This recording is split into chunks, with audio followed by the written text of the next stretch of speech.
to order the Board of Education meeting for Prospect Heights School District 23 for Thursday, November 9th, 2023. Mrs. Botwinski. Here. Mr. Cordanis. Present. Mrs. McLeany. Here. Mr. Nordmark. Here. Mr. Novak. Here. Mrs. Peters. Thank you.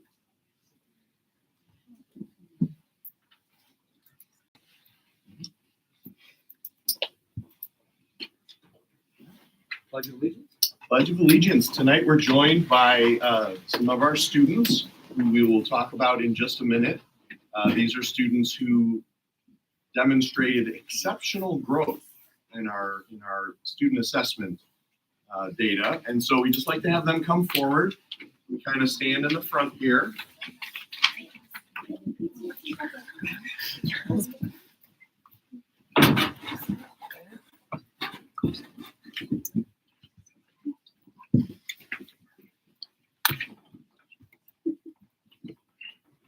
Right. And we could all stand, and whenever you're ready, just I play. That's all you gotta say.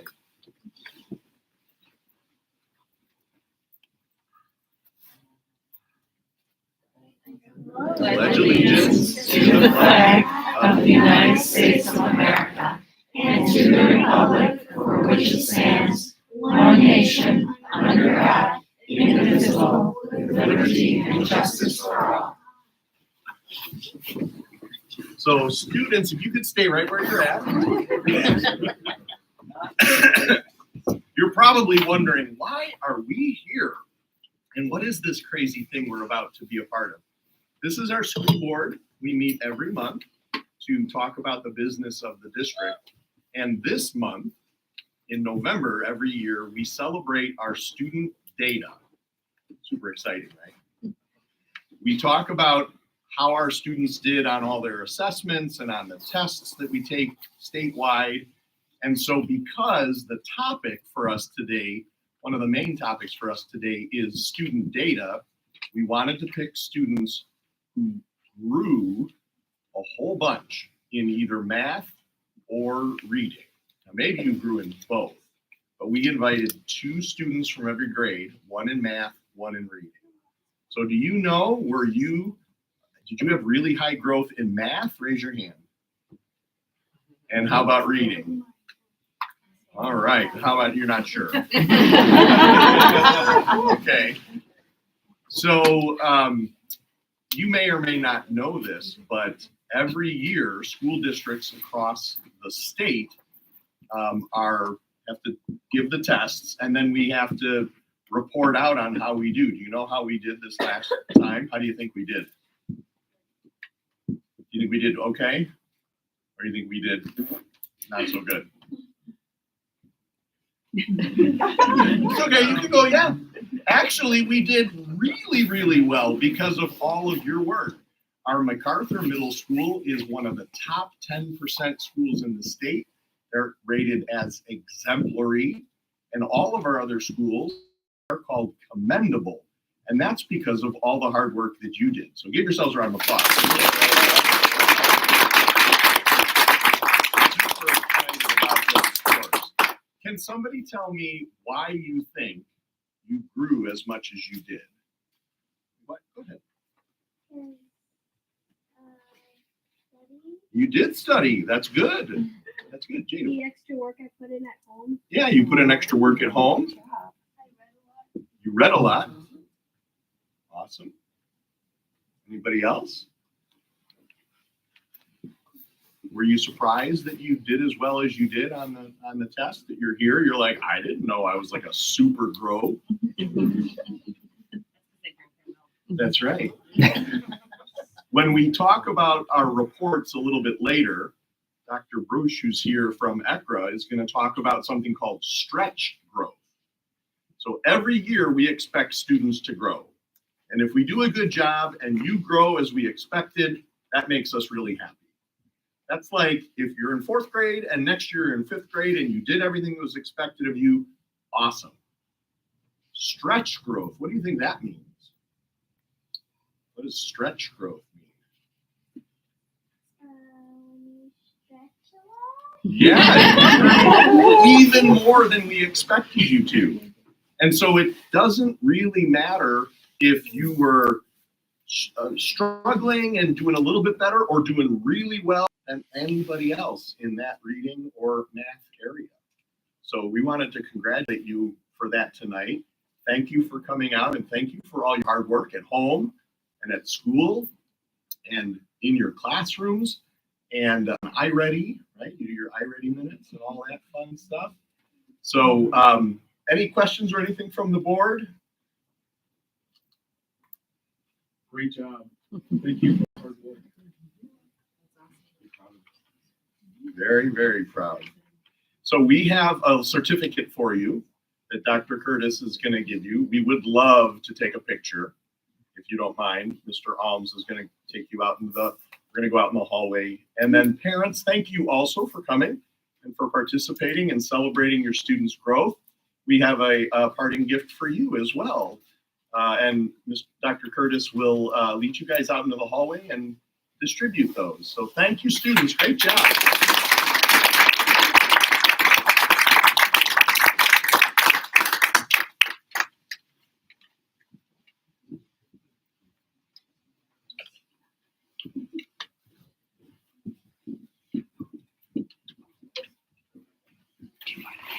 I apologize.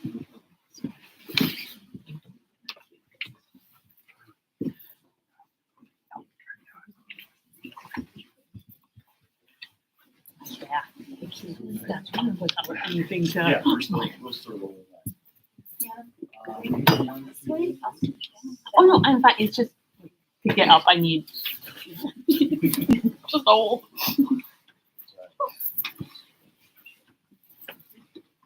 All right, new business. As the board is aware, we have a vacancy from the resignation of Mr. Jim Bednar.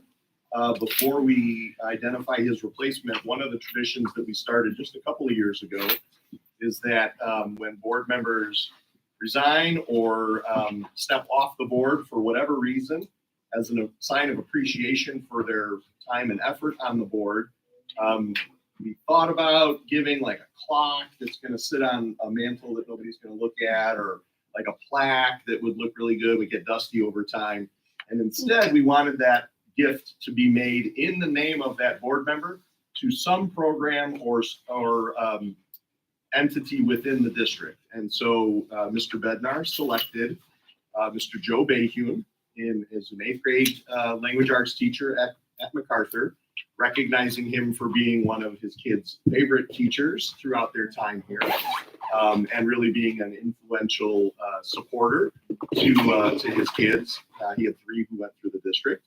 And so Mr. Bayhune gratefully accepts that gift and is going to use the $500 to purchase classroom sets of novels that the kids read, but we're going to purchase the ones that we read, but in multiple languages translated into multiple languages, so that all the students in the class can participate in a classroom read aloud of a novel. We currently struggle to do that right now because we don't have all the text translated.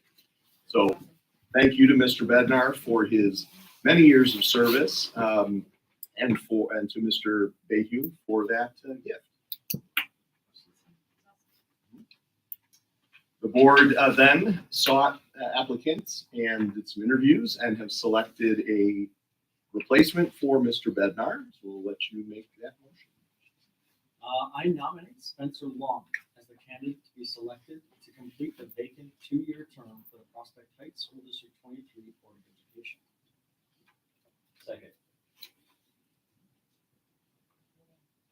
I got confused there.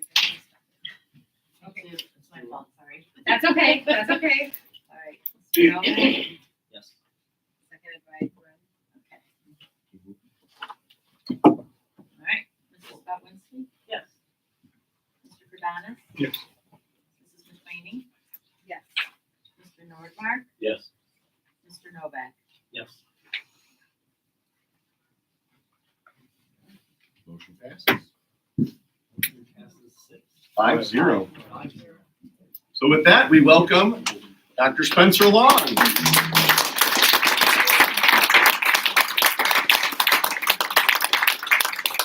Thank you, Spencer. get the privilege of reading the oath of office with us. It should be in your packet. It flows. You should have it memorized, right? Yeah, right. I mean, I know I do, I've read it how many times now? Yes. Administer the oath of office. It's led by our president, and all board members will recite the oath. We have it. All right. So you're going to replace your own name with the section. Okay. All right, I, Becky Becky McLean, do solemnly swear that I will faithfully discharge the duties of the office of member of the Board of Education of District 23, School District 23, in accordance with the Constitution of the United States, the Constitution of the State of Illinois, and the laws of the State of Illinois, to the best of my ability. I further swear that I shall respect taxpayers by serving as a faithful protector of the school district's assets. I shall encourage and respect the free expression of opinion of the board members and others who seek an hearing before the board, while respecting the privacy of students and employees. I shall recognize that the board member has no equal authority as an individual, and that decisions can be made only by majority vote at a public board meeting. I shall abide by majority decisions of the board while maintaining the right to speak changes through ethical and constructive channels. As part of the Board of Education, I shall accept the responsibility for my role in an equitable and quality education for every student in this position. I shall foster with the board extensive participation of the community, formulate goals, provide outcomes, and set the course for Prospect Heights School District 23. I shall assist in establishing a structure and an environment designed to ensure all students have the opportunity to attain their maximum potential through a sound organizational framework. I shall strive to ensure a continuous assessment of student achievement and all conditions affecting the education of our children in compliance with state law. I shall serve as education's key advocate on behalf of students and our community schools to advance the vision for Prospect Heights School District 23. And I shall strive to work together with the district superintendent to lead the school district toward fulfilling the vision the board has created, fostering excellence for every student in the areas of academic skills, knowledge, citizenship, and personal development. It flows, doesn't it? Well done. Well done. Right off the tongue. And together, we will recite the code of conduct for members of school boards. Are we starting with the as? Yes.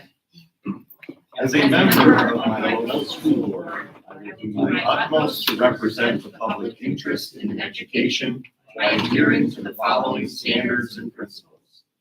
I will represent all school district constituents honestly and equally and refuse to surrender my responsibilities to special interests or partisan political views. I will avoid any conflict of interest or the appearance of impropriety which could result from my position and will not use my board membership for personal gain or publicity. I will recognize that a board member has no legal authority as an individual and that decisions can be made only by a majority vote at a board meeting. I will take no private action that might compromise the board or administration and will respect the confidentiality of privileged information.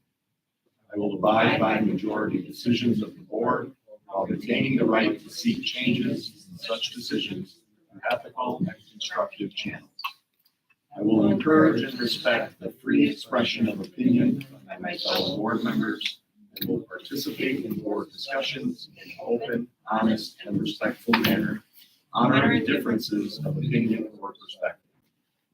I will prepare for, attend, and actively participate in school board meetings. I will be sufficiently informed about and prepared to act on the specific issues before the board and remain reasonably knowledgeable about local, state, national, and global education issues. I will respectfully listen to those who communicate with the board, seeking to understand their views while recognizing my responsibility to represent the interests of the entire community. I will strive for a positive working relationship with the superintendent, respecting the superintendent's authority to advise the board, implement board policy, and administer the district. I will model continuous learning and work to ensure good governance by taking advantage of board member development opportunities, such as those sponsored by my state and national school board association, and encourage my fellow board members to do the same. I will strive to keep my board focused on its primary work, clarifying the district purpose, direction, and goals, and monitoring district performance. Well done.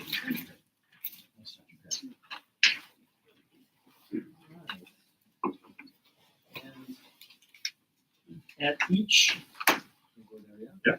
at each regular and special open meeting, members of the public and district employees may comment on or ask questions of the Board of Education. If you would like to address the board, please complete the pink form and give it to Ms. O'Donnell, our recording secretary. And I have a few already. Anyone else would like them, please, there's so much. With that, we will call on Heidi Grant. Heidi? I think I'm getting that right. Did she get told with a student? Heidi Grant? Oh, she could be doing. Oh, she may be. I'll move on. Sorry. There's someone else here. Oh. Woman voters president.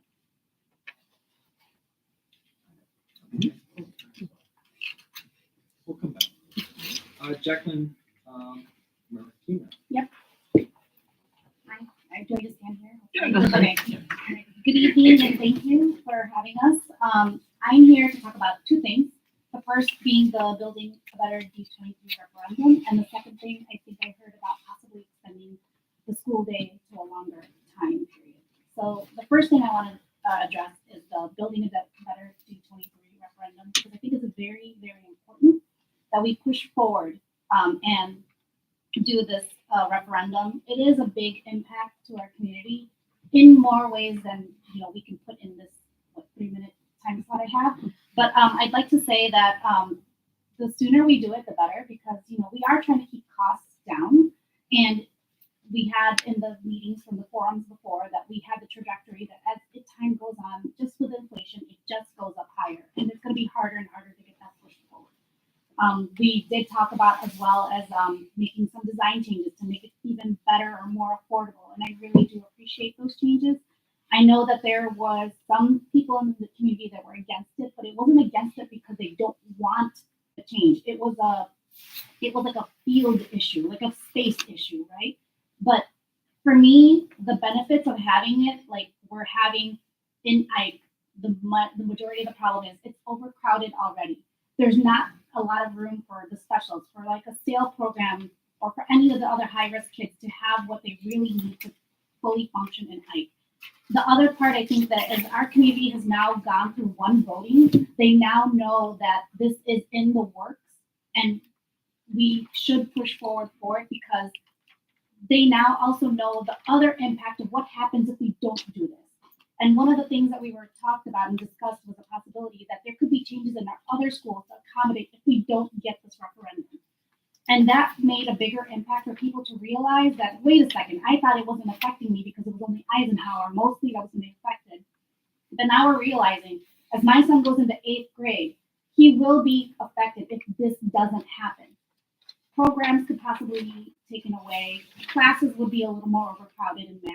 We don't know what that could be because we haven't gone to that point, but I would not to not be at that point. We have a great school, great programs, and we're trying to be better and not regress. So for me, building a better D23 referendum to push forward would be better.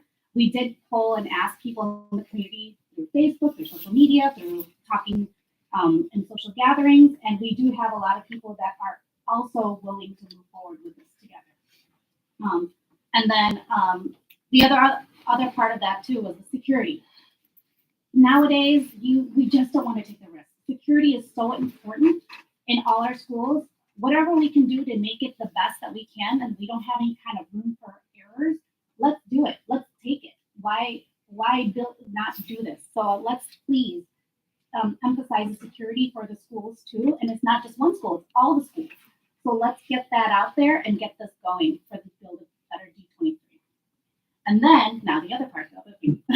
So the longer school day, because I don't want to run out of time. I just wanted to know what the structure would be for the longer school day, and is it affecting all the schools? Is it going to be, like, what is the new start time and end time? And are we looking at making it earlier, like an earlier start time, or is it a later end time? Because as a child with special needs, it's already hard to get them into school on time. So making it earlier could be difficult for any kids that are high risk or any special needs. So please make sure you keep that in mind. Making a later school end time is easier to do than making it start earlier. And then if we do extend the day, do we know exactly like what in the school day is getting extended? Is it like math? Is it a special? Are we putting in more free time? What is the benefit of having a longer school day? And then, you know, when we're talking about the longer school day, are we also talking about expenses? Is that also included? And do we as a community get to provide feedback or vote on the longer school day if that's something that we're going to do? Thank you. Thank you.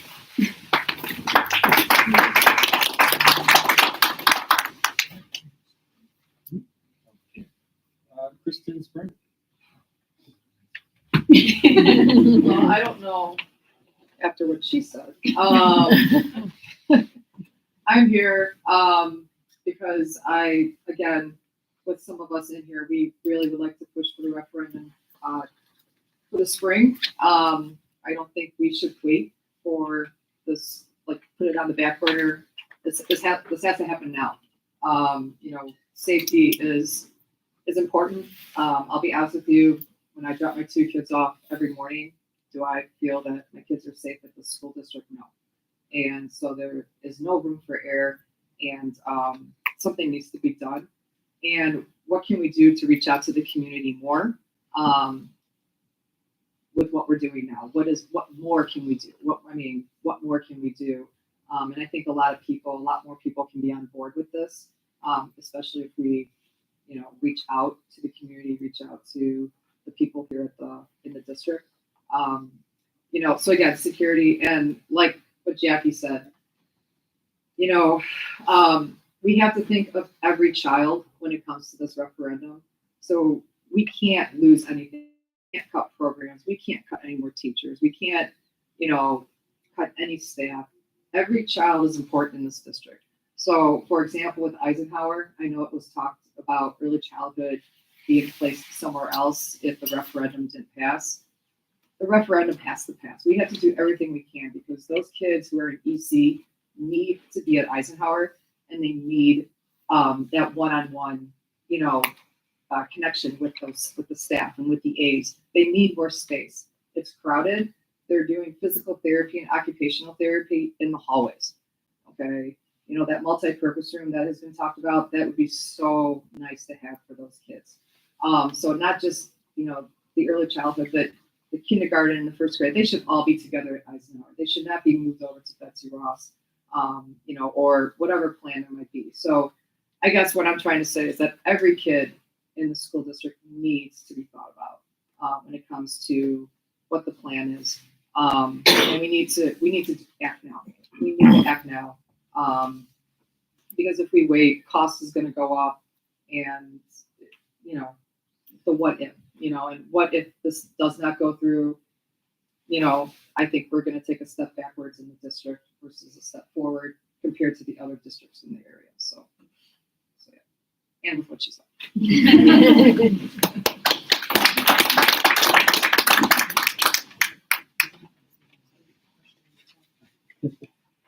Gina Selesky. Mine's gonna be short and sweet. Myself, along with several other members of the community here, along with the board, go ahead and push forward for the referendum for the March 2024 election time in the same, basically the same referendum that we had presented already that unfortunately didn't pass. We want to continue on with that and push through. We feel like we have the support of the community much more so now than we did. The word is out and we have gotten a bigger gathering of support already. So we are ready to move this train forward and make it happen.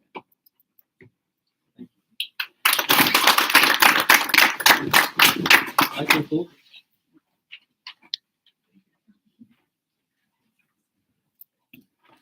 Thank you for the opportunity to speak today and show my support for the Building a Better D23 initiative. I'm a father of 2 in the schools and will be there for quite a few years. I think the goals you've outlined and discussed with increasing the classroom space at Eisenhower, improving security, and other improvements, maintenance at the schools is something that needs to happen, especially as full-day kindergarten is being mandated in the next few years. I understand that when this had been put forward as a referendum last year, I guess in the spring, it feels like a million years ago. Did not gain enough support district-wide, and I know from talking with neighbors in my community, there are concerns about increasing property taxes and how that money is going to be spent. I'm not sure how much you need to sell this idea to the parents. We see how good our schools are and how our kids flourish here. For others who may have had children in the schools decades ago, moved into the area later, or do not plan to have children in the district, they need to see what connections exist between your plan and themselves, especially as we all watch our property taxes go up sharply this year. I strongly encourage a message demonstrating how this can benefit them or better address their concerns, such as how full-day kindergarten and updated schools attract home buyers, if this is meant to be a short-term increase and then return to a lower assessment, or if these improvements could otherwise help the overall community in more tangible ways. If you are not part of the schools, like many in the community, they do not know about opportunities to see what you have in store for us all, ask questions, and learn more. Again, I plan to vote for Building a Better D23 as I did last time. Please actively reach out to more residents and see what can be done to build more support. Thank you.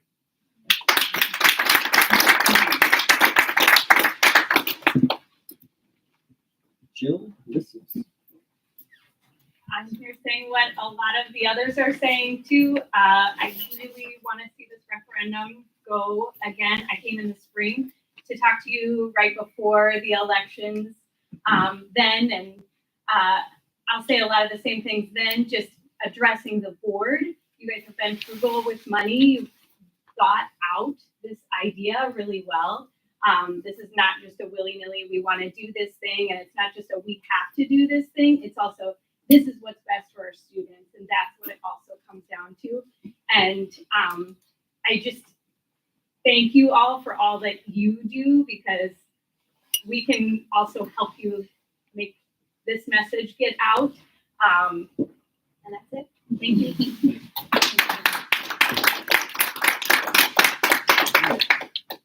Heidi Grant.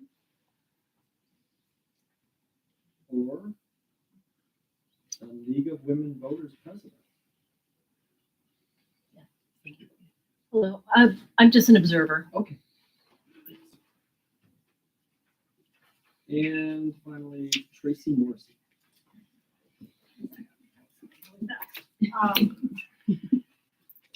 First of all, I want to commend the board, the district, the teachers, and the parents. We have made such great strides in our elevation of our standings, of our school, of our report cards, and something to be very proud of. So, congratulations to all of you guys for setting forth some of those policies and whatnot to make that happen, because I feel like that's pretty easy, so thank you guys for helping spearhead that. But I'm certainly here to kind of talk about what everybody else is talking about related to the referendum. We came really close last time. I don't know the last time we really had a lot of time to get this off the ground. And looking at that, by only 120 votes did it not pass. Not a lot. All you need is one. So maybe it didn't pass by one vote.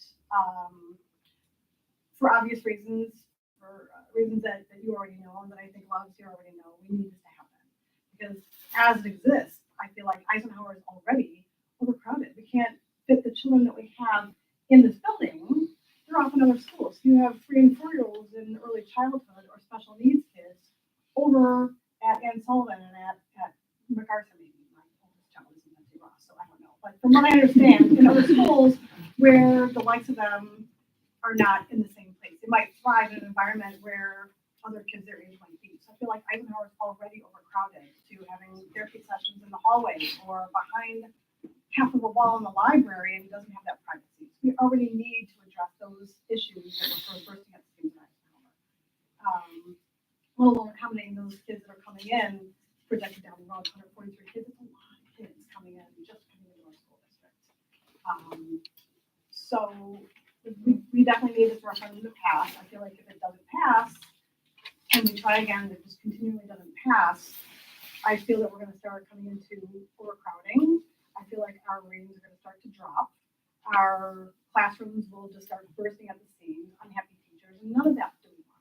So I just really feel like for a variety of reasons, to keep this trajectory that we've got going on, this momentum that we've got going on, I think that we need to work on this specifically in the spring and not wait until November, because as November approaches, things get longer, people get tired of talking about this referendum, and then I think we could potentially get wrapped up in other political craziness that really kind of happens, and I don't think we want to get swamped in on that. So the sooner we can get this going and get things turning, I think the better. Thank you. Everyone for your input and guidance. Yes.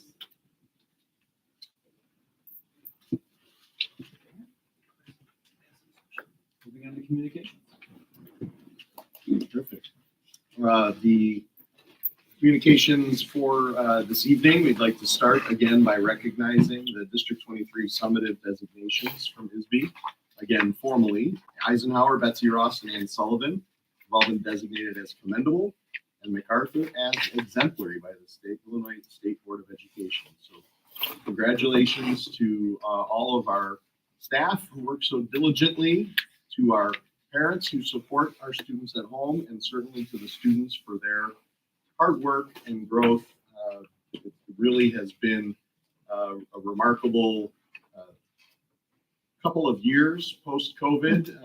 Our students' scores have continued to grow and be really very positive, and I think, again, that's in large part to the kind of collaborative commitment we have to supporting our students. So congratulations, District 23. And to you, and the rest of the administration, for guidance and support.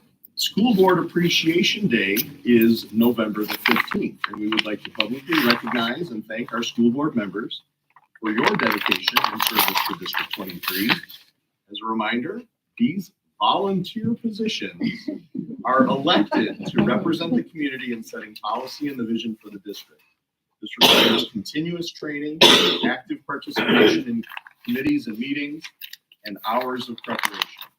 On November 15th, we will celebrate School Board Member Appreciation Day as designated by the Illinois Association of School Boards. And so we would like to thank Board President Kevin Novak, Vice President Brian Verdanis, Secretary Becky McClaney, and members Carol Botwinski, Mary Lynn Peters, Bryn Nordmark, and Dr. Spencer Long. Thank you very much.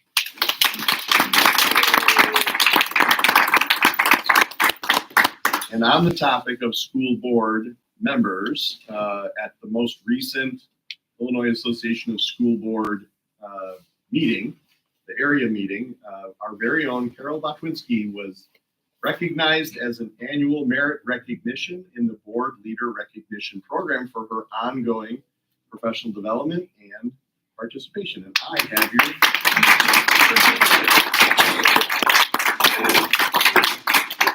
thank you.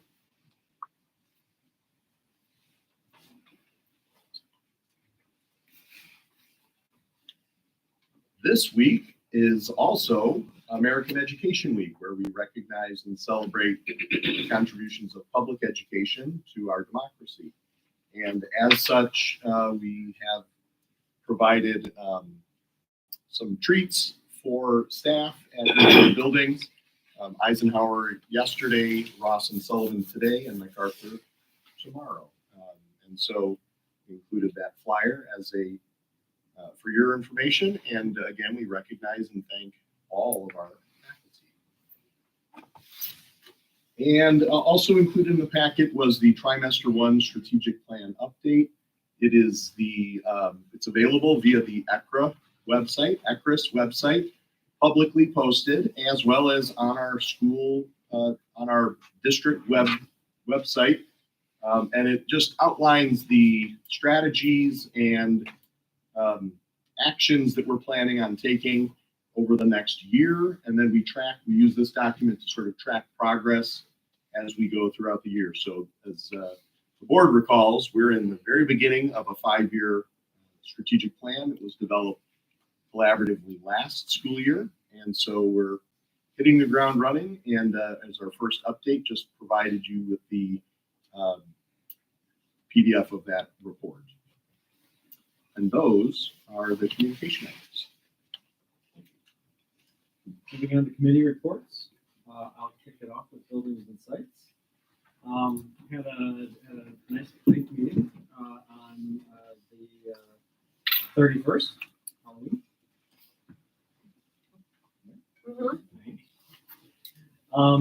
We chatted about the Wild Stain agreement. We had an update to the Wild Stain agreement. Received word from 214 that they will not be continuing the utilization of the space at MacArthur. And we'll be moving over to Forest View now that facility is finished. So the space will still be used internally, but With no impact to the service or program or dual credit class, that'll still all continue. Okay, the rental fee. We touched on Windows. For finance. I know, yeah, well, that's when you get to go first. Happens every I'll week. keep it brief. We should let finance start I going know. first sometimes. Carol already did. So we talked about window siding and doors. I will save the Over money here for from you guys. We touched on plumbing repairs at the MacArthur courtyard, and talked about the Natural Resource Commission. What am I missing? No, you're just taking all Bryn's No ideas. dollar signs, yeah. I'm avoiding the Wait. financial aspect of these intentionally. Touched on building a better D23 and basically just kind of touched on just say the repairs. What was the natural resource update? Was that the stuff they were doing? The controlled burn that's Yeah. gonna come out this fall. Okay. For the prairie areas. That didn't infringe on finance, right? It's free. All right, good. Right. All right. But they're doing that just over by Patriot, right? Yeah. But they're not doing it close to our No, I think private swamp. they're doing the Sullivan side as well. Yeah. They're gonna do it. Yeah. Okay. Our private- They've done them, they did it last year, Yeah. as well. All right, Mr. Norton, we'll touch on finance if I didn't steal all his thunder. We're gonna go rapid fire here. We're gonna talk about some of these topics later, some acronyms, so there'll be a little redundancy later on here, but, Amy did a good job putting together some new monthly and quarterly reporting, so we reviewed that, gave some feedback, so appreciate the efforts there. That's an ongoing evolution. We talked a little bit about some challenges that Dr. Shoroff is having with EDP, just the staffing of it. So we talked a little strategy around what that could look like, and for the future. We talked about some fees that go along with that, more to come. Talked about crossing guard and what we're gonna do to get through the remainder of this year, action item later on. Talked about our transportation claim, again, highlighting the work that Amy and her team did. They reviewed the hazardous areas, and keep in mind hazardous is used loosely, but, areas where we don't have sidewalks, where students can't walk. We we found some additional dollars that we're hoping to receive in the amount of $130,000 by doing this audit that we just did. So again, kudos to Amy and her team, because that is a big chunk of change to help our district accommodate, especially in the transportation area, with busing and all that. While staying, we will be losing the 30K revenue, to your point, they're going to leave, go to Forest View, so that will be a reduction of some dollars in our district. Another lovely thing that was accomplished by the administrative team is drapery and window treatments. So Amy's been working on that. We found some opportunities to save some dollars there. So thank you. We talked about using some of the capital funds to work on window setting and door replacements, things that have to get done now that we just can't wait. So talk through those projects and the dollars associated with there. Plenty of money in the working capital fund to accomplish that and still have reserves left over. So the finance team felt good about that. John did talk more about the D23 and strategies around that. And then, not to go into too much detail, but a little tax levy 101 Amy as well on navigating that fun piece. So that wraps up finance. You guys sound like you're gonna. It was pretty good. I mean, they're always good, but this one's especially. Extra special. Yeah. You're all right there. Public I know. meetings, you can feel Sorry. free. Yeah. Sorry, I missed it. Sorry. He didn't even mention pizza. Yeah. Oh, Pizza. wow. NSSCO. Let's see, the meeting was last week. Started out with, work on the audit for, the year ending June 30th, 2023, from,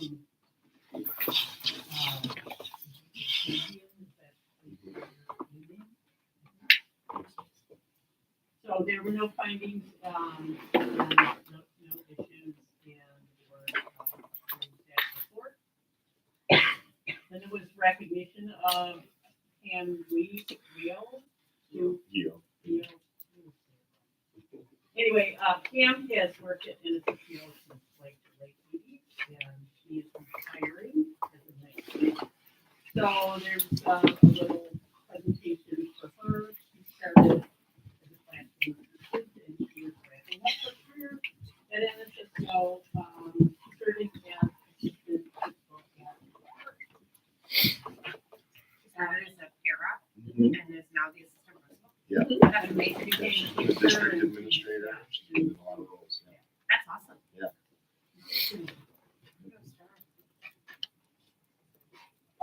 Shining Stars were the governing board. So there's some presentation there, and they have a video with some of the kids from some of the programs. Then there was a presentation, Brad Carter brought in, NSSCO uses a company called Luminex for their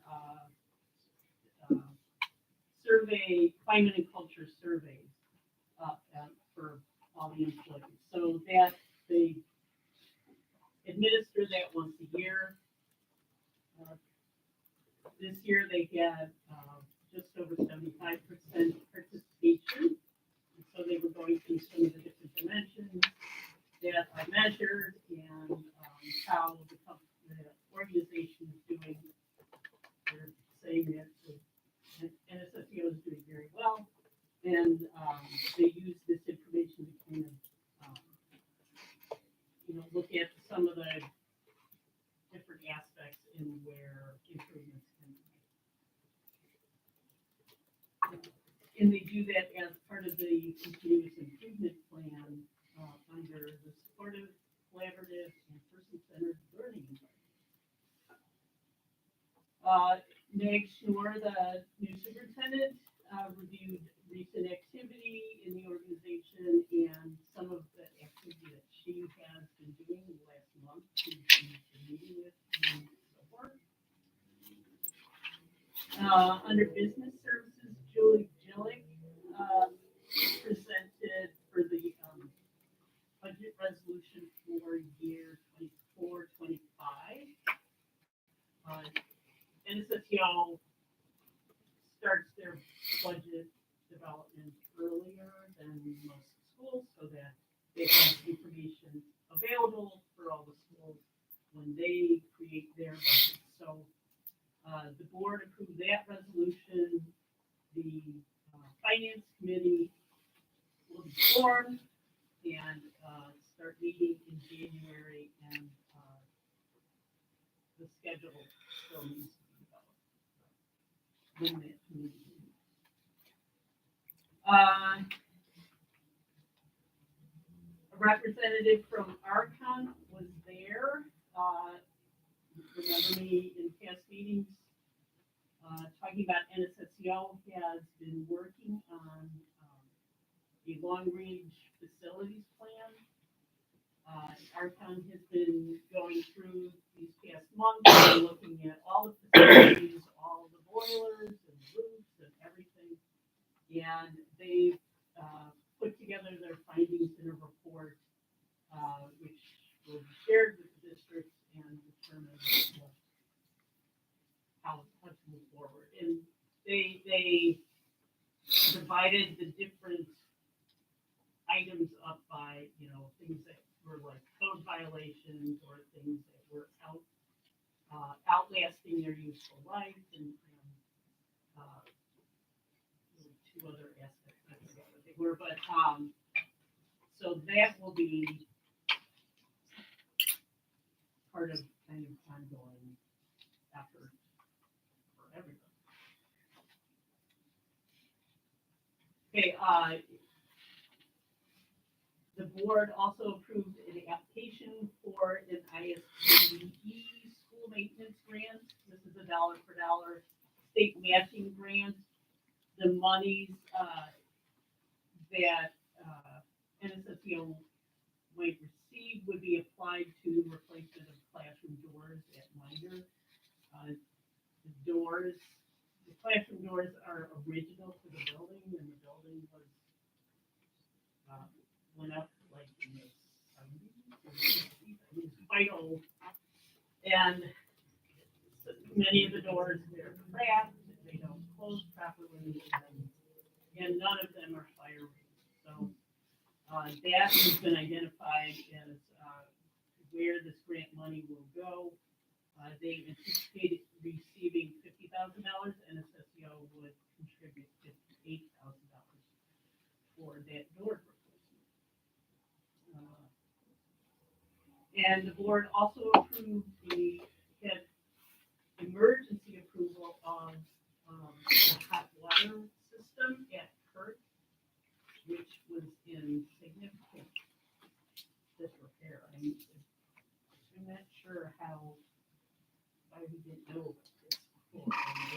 They showed pictures and they were quite,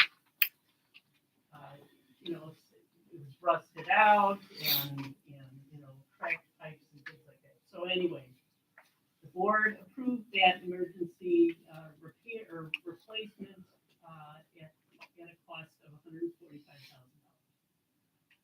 And that is that. What's the next step for the facility plan then? The next step is to share the information with the member districts. And then some of the information that is in that report is maintenance and repair that is ongoing anyway. So it's all kind of in the same report, and so we have to look at what the costs are apart from that, and what the timeline is. What things are safety issues that need to be addressed immediately. So then are they have a discussion meeting with you and everything to walk through it? We have a meeting scheduled for December to review the report. Thank you. Calendar committee. Me again. Two times. There we go. both of my updates, yep, 2 calendar items here. Both will be action items later on. First, in the current school year, we have to make a modification. So in March, on the 19th, we have an election, the primary day. We are going to get the students out of the buildings that day, not going to have them in session. So we are going to have to move the April 2nd Teacher Institute to March 19th. So that's, the committee came up with that solution. Great support by Dr. Curtis and Dr. Angelaccio on that. So that means with the moving of April 2nd Teacher Institute to 3/19, March 19th, 4/2, April 2nd becomes an in-day session, which is currently part of spring break.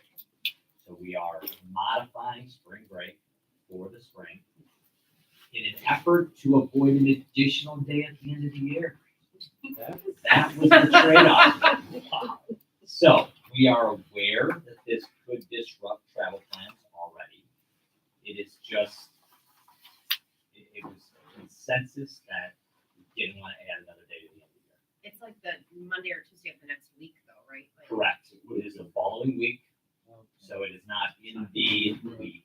It is the day, like the first day. Monday, the Tuesday. Tuesday. Right, so they were getting like the whole week plus Monday, Tuesday. Correct. Now they come back Tuesday I could see instead of that. Wednesday. We're concerned about snow days, so if that is the case, we didn't want to like pile on extra days. That was what the committee sort of came up with. So that is up for action tonight to vote on that, to make that official. Second and last item of calendar committee, another really interesting one here. Can I pause this real quick? Sure. Sorry. Have we already communicated that to the park district? Oh, because we need to vote on We it need to first. vote. Never mind, because I was just thinking kids' Will day be out. right away. Got Right it. away. Just thinking about kids' day outs and all that. And then the school scene tomorrow, Got it. assuming the board. Assuming we vote on that later. Sorry. Second 10 update steps is for ahead. 2024, 2025, or behind, depending on how you. Wow, thanks. Got it. 10/3, October 3rd, in the 2024 school year, unanimously decided to take that off for Rosh Hashanah. That was decided at the committee. And then 11/5 is going to be a mandatory closed, no staff or students, personnel on campus because it's a presidential election. So that puts a slight wrench in some of the scheduling, could have moved some stuff around, so you'll see that later on, like that be taken into consideration, which normally didn't impact it. That made a little more of a challenge in scheduling out 24 and 25. So, anything to add? Dr. Curtis or Dr. Just that we also decided in 24-25 to start Monday, August 19th, not in alignment with District 214, which is starting the week prior. We thought that August 12th was extremely early. So in our feedback from the community from surveys, start and end alignment with District 214 is not as important as the holiday alignment throughout the school year. So we thought that August 12th was really way too early. So we are starting August 19th. But well done. Thank you. Moving on to the consent agenda, I think we have one.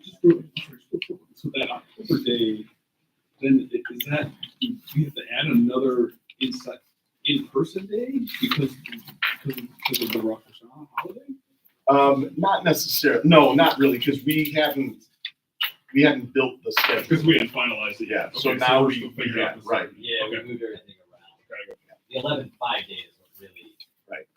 added an extra day to compensate, but we had to figure out how to get the additional day in. So we moved that to early October, which does align with 214's Institute Day. So it's another day off community-wide for kids. On the consent agenda, it looks like we have one that. I was ready to give up. That brought us when I saw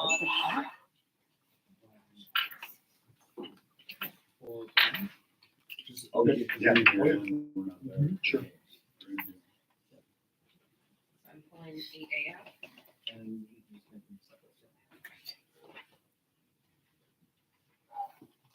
so with that said, do we have a motion to approve item 8A of the consent agenda?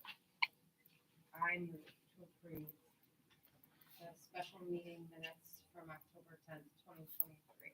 Do we have a second? Second. By Becky, second by Carol. Roll call. Mrs. Bolinski? Yeah.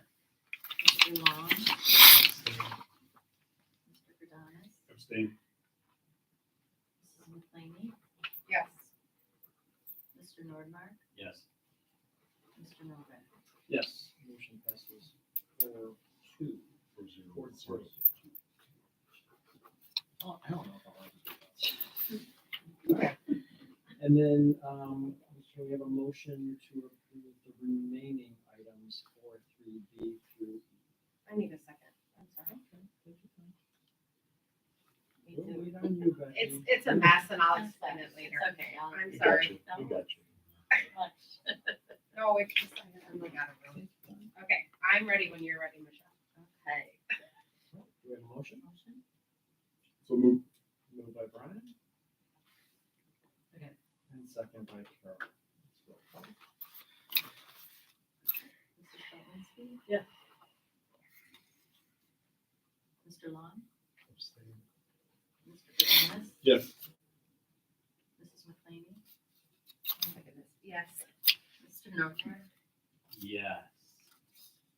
Mr. Novak? Yes. Motion passes 5-0.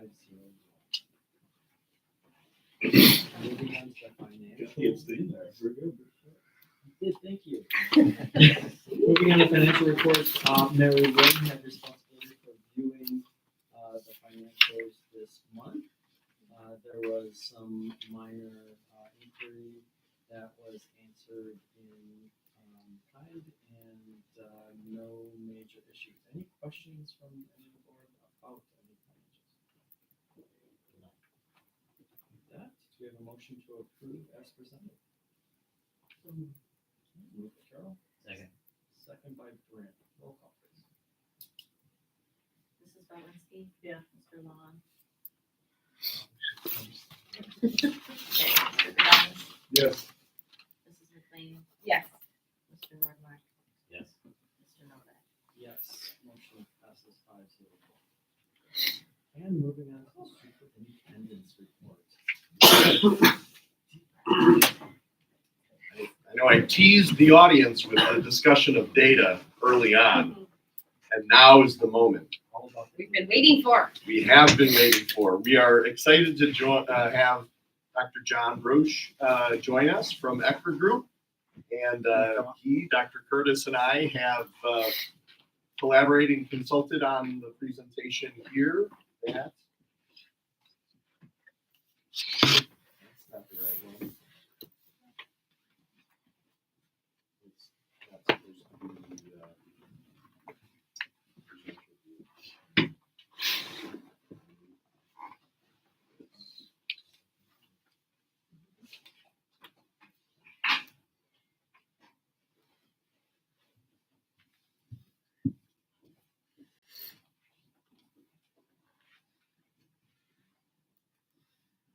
I think that's the best I can do. Nope, I can do better. You actually have it. You just do the kid hanging down the bottom there. It should go present, right? This one? Yep. Oh, it's kicking. Yeah, it's Oh, it good. is, yeah. All right, here we go. Welcome, John. Thanks for being here. Yeah, good to be here. Good to be here. Thank you for having me. Excited to talk about your data. Again, John Breach, I'm the Vice President of Product at Ecker Group, and I know you all have been a longtime partner with us, so I'm excited to talk about your data. There's a lot of really good stuff to talk about tonight, so that's what I'm excited to be here. Again, it was great to work with Don and Craig on this, and you got some good stuff. So we'll work through your assessment, your proficiency. We'll look at your state and national comparisons, which will be really helpful and illuminating. And then we'll also look at your assessment growth specifically as it pertains things to your para, which is combining all the assessments into one for your all-in model. And then we'll talk about some next steps. Let's look at your proficiency. So this is a really nice graph. It's a long-term graph, and hopefully you had a chance to look at it. It's harder to see up there, but hopefully you can see it better on your screens. This shows from the sort of beginning of ISATs, or from about 15 years from ISATs all the way up till now. You can see that there's some critical inflection points there that shows that state policy has changed what meets and exceeds is. So you can see they made a policy circa about 2012, 2013, and they changed what meets and exceeds is, and then they moved it again in 2015. But you can see that in District 23, you have consistently outperformed the state in IAR math proficiency. And you can see really the last 2 years, you've really started to outgain the pace of math proficiency. So it's a really nice game. But this is really helpful to just see how state policy affects across the state. Not just here. So nice to compare that. Let's look at ELA. This is your ELA proficiency. Again, very similar story. You see how you've always outperformed the state, but over the last couple of years, you've made some significant gains. And I know that there's going to be some discussion about that later in the presentation. So this is just a really nice one to give you context for how you're doing relative to the rest of the state in ELA. This is another one. Sometimes it's helpful. Those previous two are aggregates for the entire district. This is a nice one to show how is each grade level in the last year compared to what the grade level across the state is. And you can see overall you're making you always continue to outpace that of the state. A little closer there in 5th grade. Nothing to be concerned about in my humble opinion. But doing a great job overall outpacing the state in 5th grade for math. Similar story in ELA, where you see IAR continuing to outpace by a pretty wide margin there. I know the graph seems like it's compressed, but that's about 10 to 15 percentage points over. So it's a pretty wide margin from the state. So very well done. Lots to celebrate there at each grade level. This one is a really nice graph to look at because it shows the progression of how your cohorts have done over time. So you can see where that, like for instance, the 8th grade year, you see that gap year. We know what happened there. But you can see from when they started, from when your students started to where they finished, how have they done traditionally when they're in the District 23 system. And you can see that even with the impact of COVID, you can see strong gains. And really that 8th grade year is really telling because you can see that particular cohort is a nice cohort. Same with the 7th grade cohort. You can see that they have not just rebounded from COVID, but they have then outpaced pre-COVID norms for that grade level. The exact same story there for IAR, for ELA. You see that growth by cohort. See what you always want to see in these things is this growth over time. You see that students, they get in your system, they're already high performing, but they don't stay at the same rate, they grow. And you continue to grow each year they're in the system. You see that stair steps as they're in your system. And again, I want to point out that IAR 7th and 8th grade, you see not just a rebound from those COVID years, but actually you're now significantly outpacing where that group was pre-COVID. So that's a really, really nice story to tell. This is your state percentiles by building.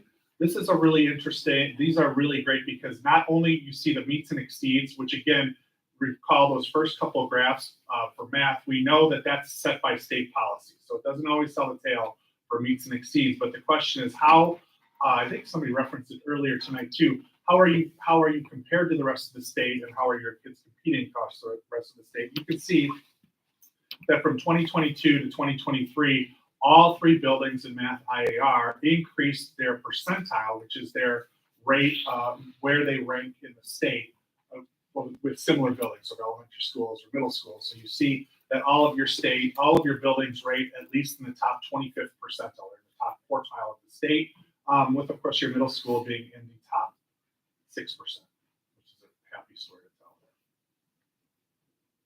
tell. ELA, very similar story. All 3 buildings showing showing in the top quartile of the state. A little bit of a little slip there even on Betsy Ross, but still very, very strong numbers there in ELA. Again, a significant increase in the state percentile at Ann Sullivan, and MacArthur going significantly higher in terms of your state percentile. So, Paul, yep. And this one is a little harder to read, but this is the Illinois Science Assessment, which we didn't have great numbers for a couple years ago. Now we do. Again, you see very, very similar story. You see very high, you see higher, you see higher meets or exceeds than the state, significantly higher. And then you also see your state percentile once again in the top quartile for the state science assessment. This one is a little different one. Gives you a bigger macro view. It gives you your national performance, so it's nice to compare to the state. Pretty soon we're going to compare to ourselves, which is the most important. But we're going to also look at the how do we compare nationally. That's the great thing about giving a test like iReady throughout the year is not only can you benchmark not only can you measure progress throughout the year in your growth, which we'll see in just a little bit, but you can also see, because it's given nationally, how you rate according to the rest of the schools across the nation who give this particular assessment. And you can see what that is you can see your bottom level, how does your lower 25th percentile, your 50th percentile, and your 75th percentile students, how do they compete against the same percentiles across the country? And you can see that as students come into the system, they continually slowly go up, and then with a big jump at the middle school level where each of the three areas, the 25th, 50th, and 75th, significantly outpace the national average. And that's for mathematics. Very similar story in reading. Little dips there, a couple little dips there at the 25th percentile, but overall, very strong growth. Again, you're not going to see quite as strong at the 75th percentile because you can't go any higher. So you're looking at right around the 85th. So in just about every area, you're looking at just about 5 to 10% outperforming the national average for this assessment. I will say too, and we mentioned this when we talked, this is just something I see because we work with clients across the country, that iReady tends to have districts that look and feel a lot more like District 23. So you're competing against peers that are very similar to you. And so when you look at that, you still are outpacing those peers, especially the longer they're in your system. So that's a nice thing for you to know as a board. Now let's look at growth. This is if we click on here, what we do with growth. Just as a quick reminder, we're going to go through the ECRA growth model, which is simply we take all of the assessment information that we know on a student, and we utilize that from last spring to project how a student will do in this spring, and that sets a benchmark for growth for the year. And so what we do then is we utilize the tests like iReady and things like that at the seasonal points to see how are students doing at the individual level on their growth from spring to spring. We have those touch points, fall and winter, to see if they're on their growth. So we're going to look at how did they do last year. And again, we measure at the end of the year, we see how was their predicted performance and how was their actual performance. And we like it better when they're higher. The effect size is higher, which it doesn't show there. That's a lower one. We don't see a lot of that here, so we can talk about it. What we'll also see is how to interpret those results. Blue is higher than expected growth. You love to see blue, but green is expected growth. In a district like this, green is very good because you're already at a very high performing level. And then yellow, obviously, it's lower, and then red is unsatisfactory. You don't see that. John, you would have been blown away if one of those kids turned around when I was talking about stretch growth, and they said, "Well, it'd be higher than expected growth. It'd be blue." I'd fall out of my chair. Yeah. No, stretch growth. Yeah. Yes. And so that's I would have loved to hear that though. So this. I'll plant it right. Yeah. Next time I'll plant it. Yeah, please. So this is your paracomposite. What that really means is that those are all the tests that go in, not just simply the IIR, but it's also your iReady and all your universal assessments that go into a composite achievement analysis for each of your students, and then that's aggregated for each student at the subgroup, building, grade, and district level. And so you can see that here at the building level, You see for all subjects, your growth is positive. It's in the expected growth range, but it's still positive, which is very good. And you see positive growth. You see green growth at both the top two schools, and then you've got some blue growth, which is really exceptional because that's difficult to do in the aggregate. So green growth, and these are again, this is all your tests, both math and ELA combined. Now we're going to get into some of the Mostly iReady. What is that acronym PARA? I haven't seen that. That is Performance Evaluation Something Act. Yes. It had to do with the teacher evaluations that prior to the PARA Act, well, I should say after the PARA Act, teacher evaluations have to be based in part on student growth data. And so this idea of student growth and measuring student growth came in with PARA formally across the state. And so we use that for all of our goals, even mine, where we give, if we're green growth, if we're blue growth, to impact the evaluation rate. Okay, but the inputs to that are it's IAR, it's iReady, it's the test that we do. Right, it's all of the, it's the state and local tests. But it's just whatever you do, you throw into this algorithm. Soup. Right. Yeah. Right. And then when we look at math, it's a similar tale here. We see very high growth throughout the district. We do have a little bit of lower growth there in Sullivan. So I know that the district is working on that. Again, all overall expected growth in mathematics. The great thing about utilizing this is these are aggregate projections. These are aggregate. What happened last year, these were in the aggregate. What they're doing now is they're utilizing our system along with working with their staff to identify students who need support and then monitoring their growth throughout the year on these assessments to continue to help raise their growth level throughout the year. So they're doing a great job with that. We've worked with them and they're on it.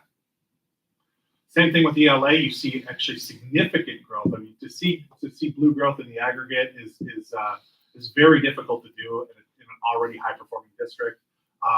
There's some really great things happening here. Again, blue growth at the middle school, green growth at the other school. Overall, an aggregate growth of I think that says 0.59. Yes, very. I mean, it's almost double the expected growth. So very high growth in ELA, making significant gains. And then finally, your reading growth, which is not to be confused with ELA, but your reading growth, which does come from your iReady primarily. You see green growth throughout, and then blue growth at Eisenhower. So, overall, your takeaway for all three of these is when you compare yourself to yourself, you're seeing significantly high growth, particularly in the ELA and reading range. You see overall math growth is very strong with one that they've got their eye on. They're going to talk about their next steps with that. But again, it's really important to show like the way ECRA calculates growth at the individual student level is comparing that student to him or herself as they go through, and then that's aggregated up and for the entire district. Again, Don talked about stretch goals. Every year they're setting goals at the high end of proficiency and then trying to get students not just to meet, but also exceed their growth. Even if it's green, if it's positive green, that's what they're looking for. And you're seeing that manifest itself this last year in all subjects across the board. And then finally, we do want to look at our subgroups. We see subgroups. Those are all the subgroups. I zoom in. Not really a surprise though that you to see what you see there. Almost blue across the board with ELA, but that's not a surprise at all given the high levels of growth and achievement in that particular subject last year. Again, green growth across the board for mathematics, not a surprise there. Overall, mostly positive. Looking at one particular subgroup, our ELs, I know they're already working on that. But that's the only one that shows up yellow there. Other than that, pardon? No, this is across all grade levels. These are your subgroup of.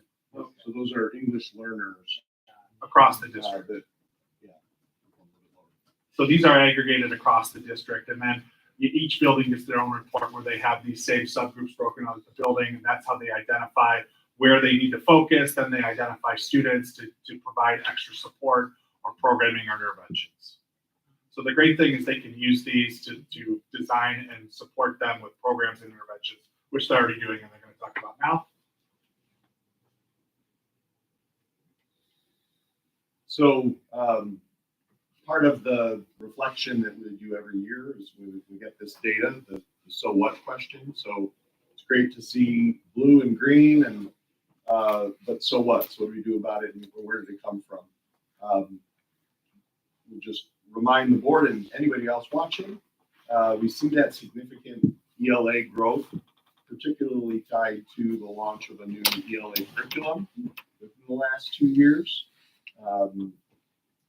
That was developed in part not only as materials, but also instructional practices in the classrooms.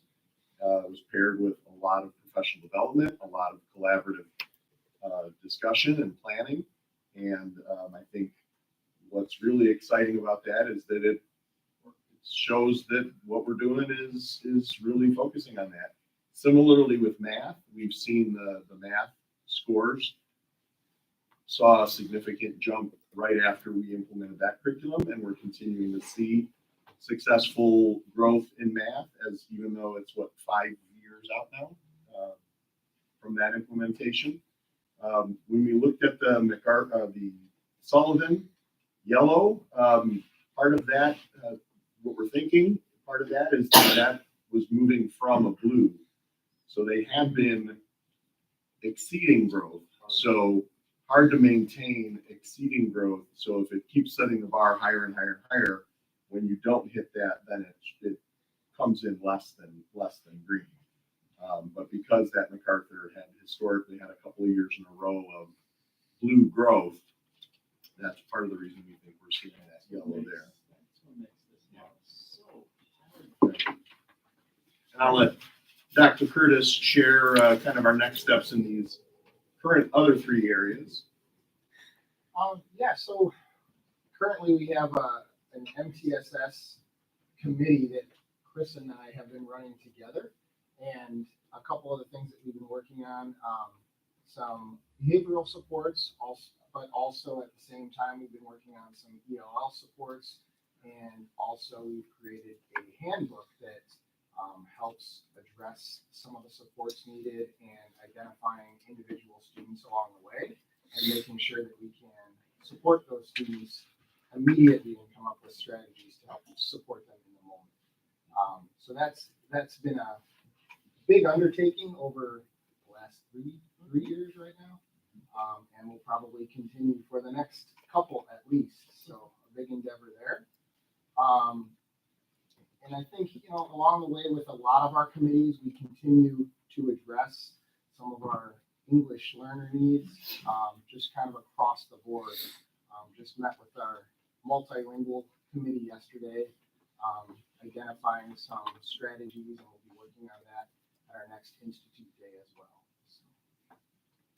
This year, we're implementing a new social studies curriculum and investigating science with either a reaffirmation of our current science curriculum, which seems to be doing a nice job, or an adoption of something different. We'll be bringing that to the board in the spring.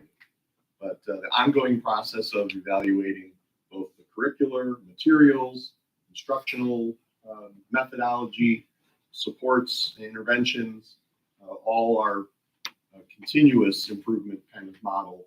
And we're, as I said at the very beginning, just really excited and very proud of the work that has gone into these outstanding results. We, across the state, had a lot of questions about how things were going to shake out with some of the new factors that are going into the school designations. Each year that kind of ramps up with new requirements. And so nobody was really sure how that was going to, people who had been commendable in the past, there's been a lot of ups and downs across the state. There were a number of people who had been commendable that are now targeted, and then some other folks like us that were commendable that made its way into exemplary. So, again, I think our partnership with ECRA continues to be very helpful. It gives us a thought partner and help assistance with data analysis. And just really appreciate John and the entire ECRA team for what they do for us. And we'll open it up if there are any questions. This was a great job, and you all deserve credit for that. But the one thing I would recommend is we should print out that second slide with the ELA and and send a copy of that to Amy. Yeah, Right? she knows. Because she was the architect of a lot of that, right? And Yeah. did you tell her about this? We actually knew, we had preliminary data just on IAR and iReady from last year that she saw while she was still here, and she's like, "You guys, we rocked it." So she knew, and yes, we told her that. Yeah. Do you know just the ELL drum? You know, is part of that potentially due just because there's such a big influx, right? I mean, so we have like 299 in the count there. Do you know how that compares to the 21, 22 number?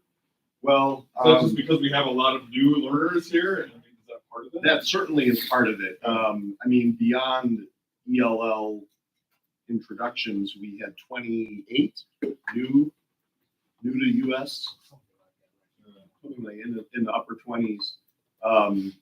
And so those EL students come in, they're not only EL, but they're brand new to the United States. They came from dramatic settings often, and they're taking a test now in English. Welcome, sit down and take a test. So it's definitely an impact for sure. You know, all of this is good, but like just, I think we've looked at this in the past that we've seen certain subgroups struggling, and this seems so much more consistent now, right? And I don't know, like you have any like, I know that that's something that you've been working on, but like, I guess that was the part to me that was the most impressive, right? Yeah. That was like that we're making sure that we're not leaving these subgroups kind of like. No, I think that does speak to the work that Chris and Amy and Craig have been doing with that, and the staff, obviously, with our multi-tiered systems of support. Looking at how we improve what happens in tier 1 for all kids is the first step, and that is both, again, materials and a methodology piece. The secondary and then the third levels of interventions is really, again, about refining what that looks like, maximizing our time with those students, making sure we're identifying correctly, and then reintegrating students back into the tier 1 or removing makes for a much more efficient system that really is supposed to do. It targets kids where they're at, and it provides intervention in that moment.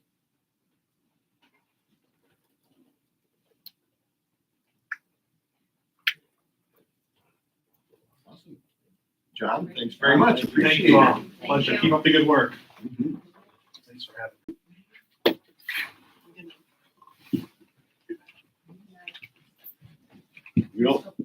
Yep, I think I'm still presenting.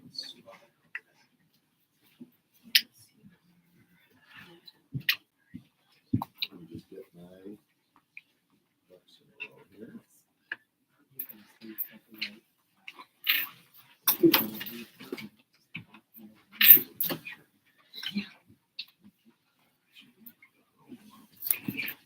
All right. Building a better D23. We are joined tonight by our colleagues from Archon and Nicholas and Associates, who, as you know, have been actively involved in supporting our efforts since the inception. I want to thank them again for their continued partnership and work.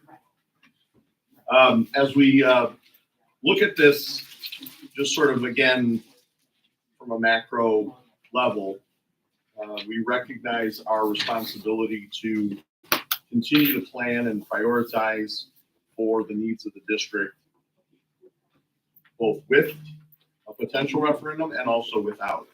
And that these parallel paths are things that we have to continue to do our due diligence around, taking advantage of grant opportunities, and then certainly using our available funding judiciously and in a smart way for our current needs, while also planning long-term.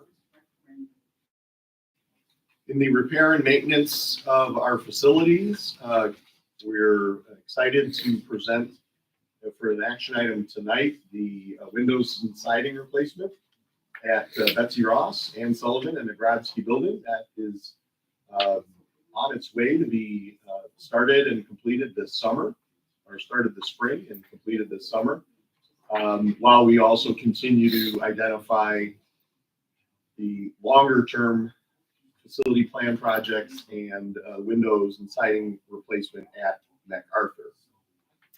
So to that point, Brian, I think Brian, you're the one who made these graphics, which by the way are sparkling. They're fantastic. We're very excited.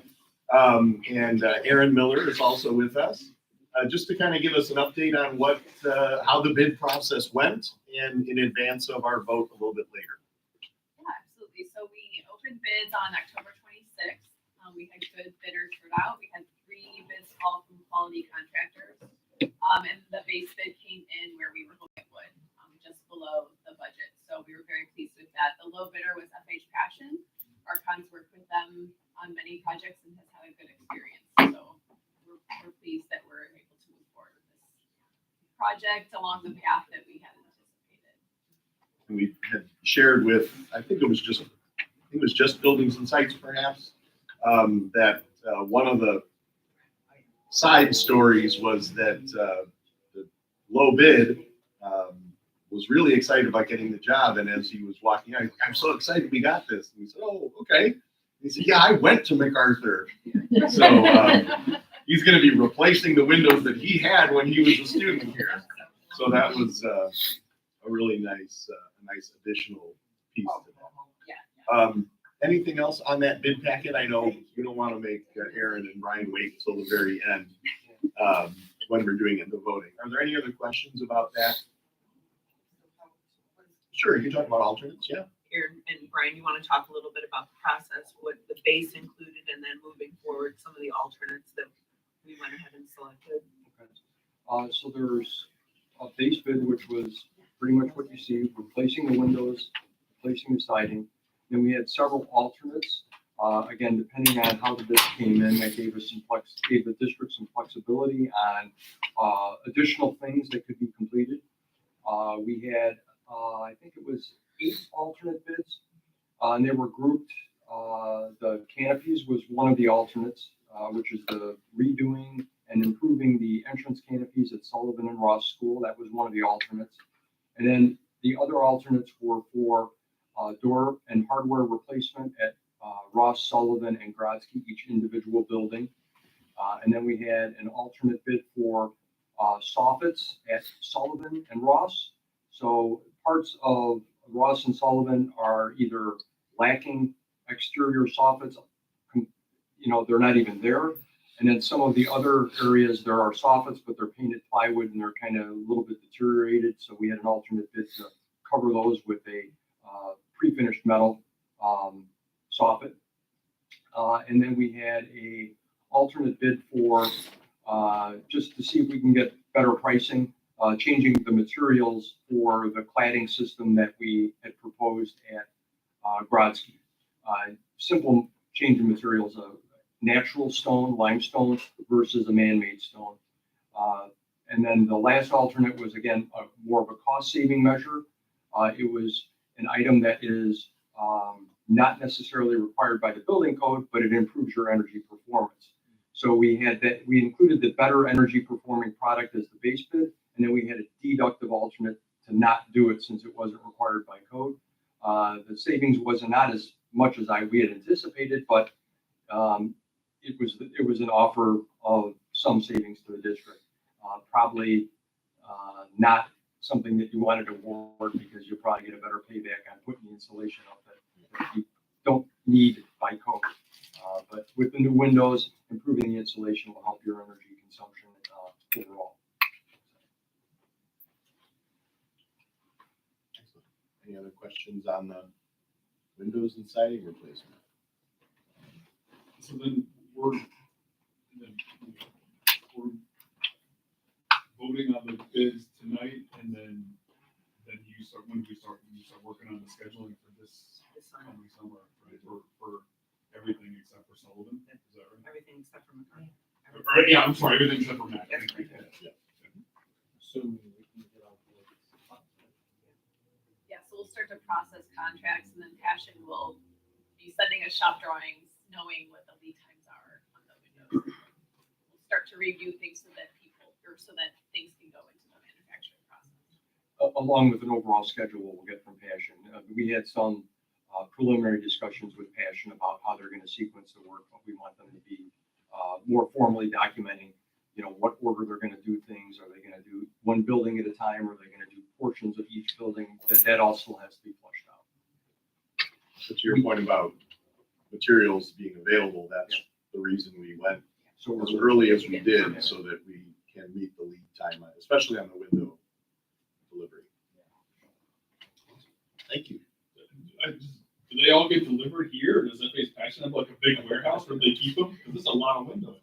Yeah, that's again, part of the discussion that we have with Passion and how they want to sequence it, because they could theoretically accept delivery of all the windows, or depending on their agreement with the window subcontractor and the manufacturer, they could ship in batches.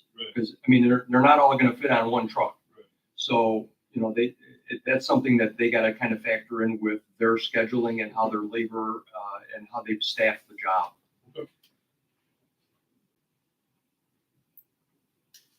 In terms of our goals around safety and security, we are working toward interior and exterior security camera replacement. This summer, we did some fencing, some signage, obviously the reboot of the emergency crisis response plan and training. And as we look toward the future, we've got additional abilities for security camera, door hardware replacement, some work on the vestibules, and an Eisenhower parking lot expansion that would be tied to the potential referendum. Unfortunately, we did not receive the COPS grant. Is there any way to Only in looking at who did receive the awards and inferring that it was in much more impoverished areas. When you see across the state, really across the country, the projects that were selected are in much lower income kinds of communities. Did the police department get theirs? The police department got they had asked for a 3-year and they only got funding for 1 year. You want to just give a quick update? We just actually literally yesterday? Yeah, Today. so today, given that we did not receive the CAPS grant, we've been moving forward with our Motorola and Procon vendors to discuss a more phased approach now to the camera implementation. So what we're looking at doing is MacArthur and Eisenhower over winter break. And then we would be replacing the next 25 cameras, the currently existing cameras would be addressed over spring break. And then Ross and Sullivan would be installed in August following the installation of the windows inside. That's our approach now. Waiting on final numbers, and we'll bring those forward to finance and buildings and sites. Those were budgeted for in case the CAPS grant didn't go through. So we'll take a phased approach to that. 200, was it about 275? 288. But we would have paid 25%. And then we get to early learning and the full day kindergarten program, early childhood for all. Again, we currently have no non-referendum plan in place to take action. We've been thinking about alternates and begun the process of investigating how to meet the full day kindergarten mandate. But at this time, putting more of our energy towards the addition and renovation at Eisenhower that would provide classroom and other spaces there. Aaron from Archon will share a little bit about what we've done thus far since our last meeting with the board and the direction to begin preliminary design in this early phase. Yep, we've made some excellent progress since we met last. Our civil engineer did perform a site survey. So they were able to gather the topographic information and site utility information they needed to progress with their drawings. They prepared preliminary schematic civil drawings that included a plan for stormwater detention. And Nicholas and Associates coordinated soil borings on site to determine soil conditions. Luckily, that revealed that there's no contaminated soils on site, which is a positive because it will make the haul off much less expensive than if we had found the alternative. So that information was fed to Nicholas and allowed them to analyze and update their budgets accordingly. We also had some thoughtful conversations about mechanical approaches for the building. Our mechanical engineer met with your administrative team and presented a couple approaches. And we were able to confirm the preferred HVAC system approach, which we agree would be a vertical unit ventilator approach, similar to what you currently have in your schools. We also made updates to our architectural plans. We were able to refine the plan a little bit, reviewing priorities and identifying other possible reductions in cost, things like the playground, the ball field on the site, the geothermal.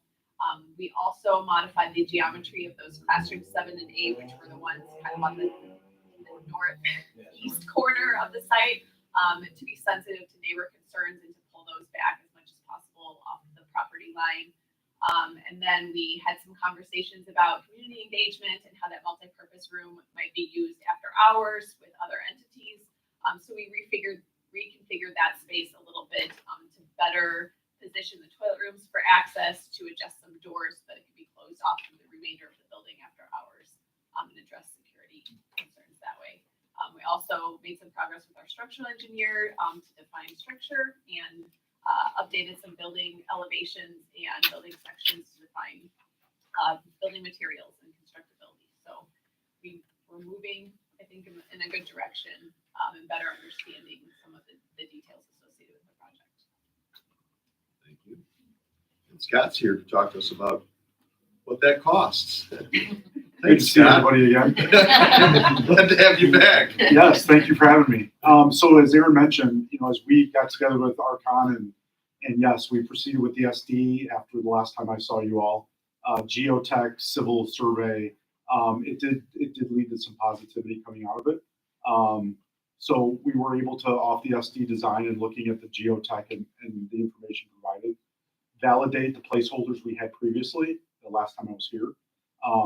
So even though there are some ebbs and flows within that estimate, overall those placeholders have been validated as of right now.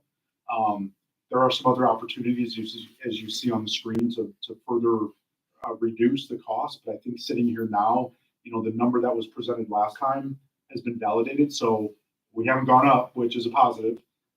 There's some other opportunities, but if there's an avenue to keep the process going with DD, CD, and moving forward, that would be still a positive to try and dial it in even more and still work with the design team to truly hone that in, especially as they talk structural and other components of the building. So overall, we're very positive about the progress we made, to echo what Aaron said, and we look forward to hopefully continuing the process and honing it in. So some of the reflections that we've had from the community forums, we held 2 events. We had low attendance, higher than last time, but still low in the broad scheme of things. But hearing the similar kind of sentiment, we certainly hear the tax implication and the impact that has and how that concerns folks. But also, as you heard again tonight, the need and the understanding that the costs are only going to increase, and that to maintain that cost structure, then you're gonna have to start cutting programming. So we heard very similar sentiment as last time. There were folks on all sides of the issue, but I think one of the things that is critical for a district, because we cannot be actively advocating in the community, is that we did hear, as you saw here tonight, the development of a pretty supportive advocacy group who are organizing themselves to support this effort on the board's behalf, on the district's behalf, in terms of that community advocacy. And that's one of those important variables, because the work has to be community-based. It's not ours to say yay or nay to, it's the communities. And so that was one of the key takeaways. When we talked about referendum timing, a number of factors that come into play. The first one that I'll point out, and then Aim will talk a little bit about the financial impact, but the full day kindergarten mandate is new since last effort. And we continue to hear very little about any funding or support coming from the state. I have volunteered to serve on the steering committee, statewide steering committee. I'm yet to hear if I've been selected, but I did throw my hat in the ring to participate in those discussions through IASA. So we'd like to, again, participate in that conversation and try to help bring full day kindergarten to fruition. The EAV and tax rates, I'll let you talk about. Because you're so good at it. Yeah. My best friend Liz Hennessy and I have spent a lot of time on the phone together over the past couple of weeks, just trying to understand exactly what the impact is, especially as we work to develop the levy. So this year, because we all know the triennial reassessment, what happened in the northwest suburbs, and we anticipated last year when we went to referendum, we anticipated that we'd be looking at roughly a 10% increase.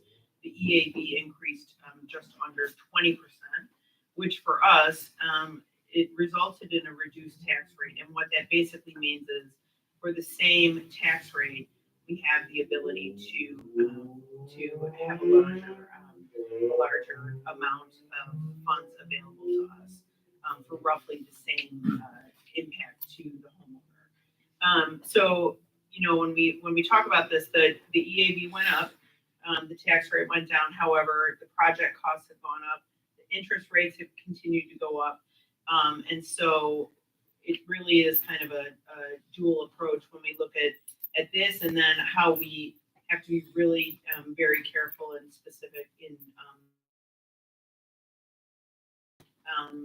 and the revenue that we would receive should the referendum move forward in March. So we'll talk a little bit more about that when we get to the levy portion, but just making sure that we have the opportunity to capitalize on the increased EAV right now. We don't typically we see a significant jump in the triennial, and then we're pretty flat for the next 2 years. So that's kind of what we're facing right now.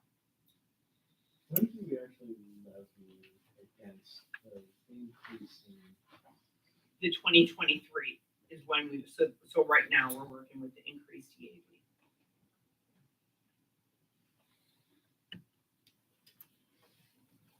Again, as we talked about current price points, we shared that as part of the conversation with the community focus groups to get their sense.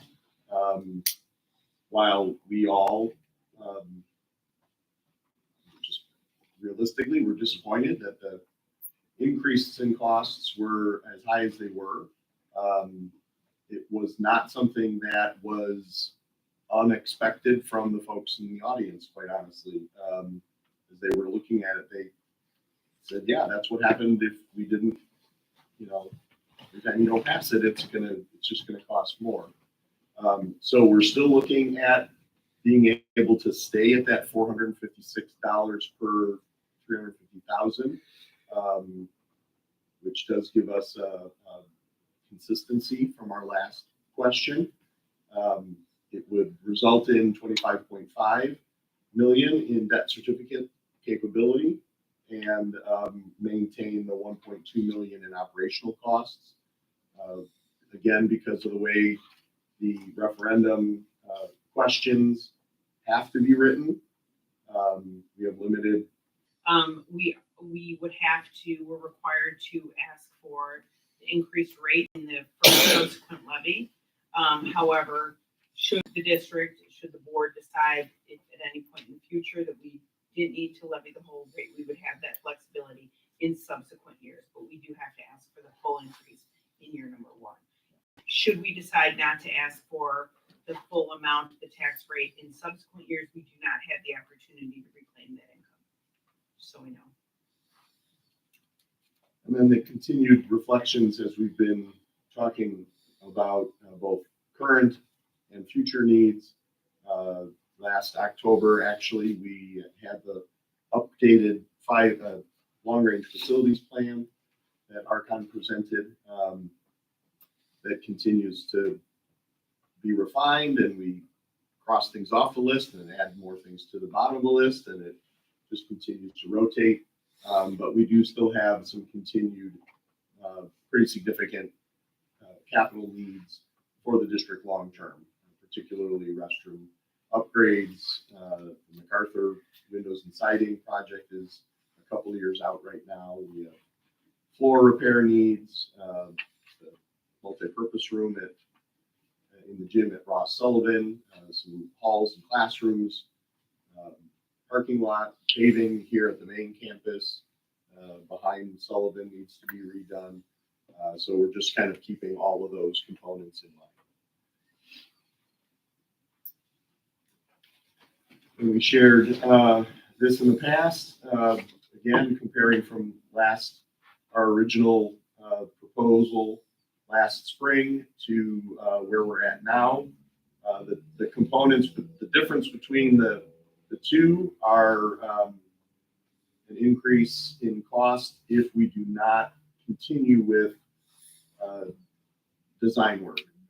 The sooner we keep the design work, we get that finished. A, it helps us to refine the plan, and B, it would allow us to kind of hit the ground running following a successful referendum.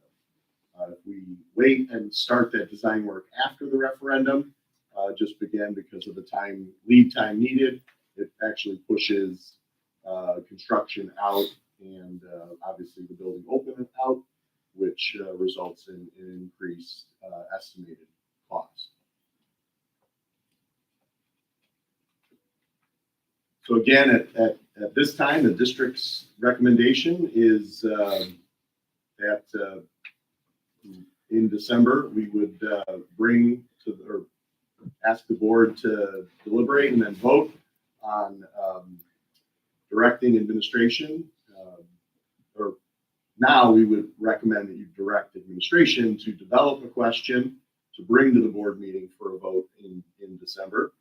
We have to get that run through legal and Ms. Hennessy and make sure we have the actual exact question developed. We'd be basing that around the concept that we talked about of the $456 per 350K rate. And then we would bring next time a timeline and discussion in terms of costs for beginning design work, the construction design documents. Those don't, there are going to be two separate discussions, one being the referendum question, and the secondary thought is, okay, so how much do we want to invest now, pre-referendum, or do we feel better waiting until post-referendum? So we have some timelines and some cost contributions that we can bring next time as well.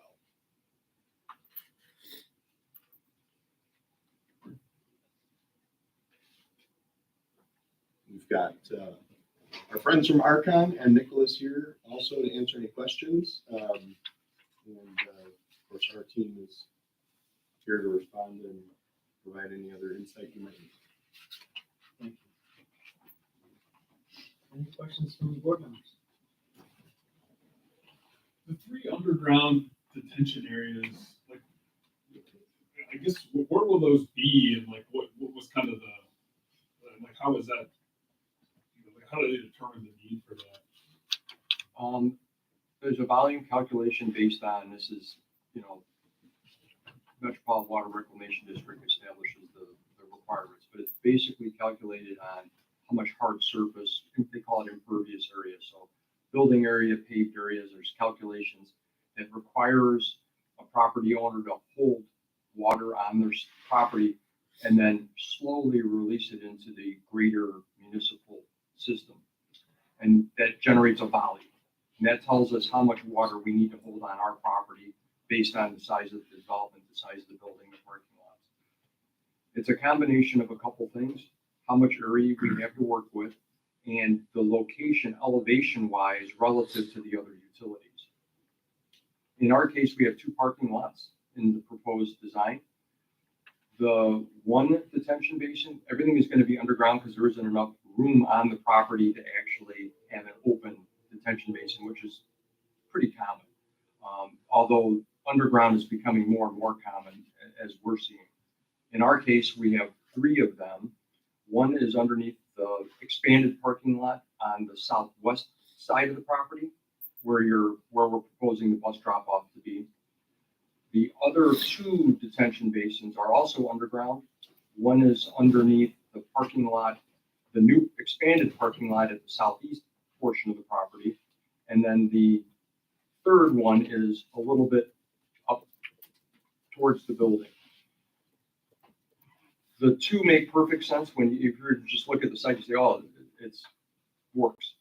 The reason why we had to split the 2, it was actually more economical from a volume standpoint because we found that there was a floodplain after we got the topographic survey done. We found that there's a portion of the floodplain that kind of encroaches on the expanded parking lot.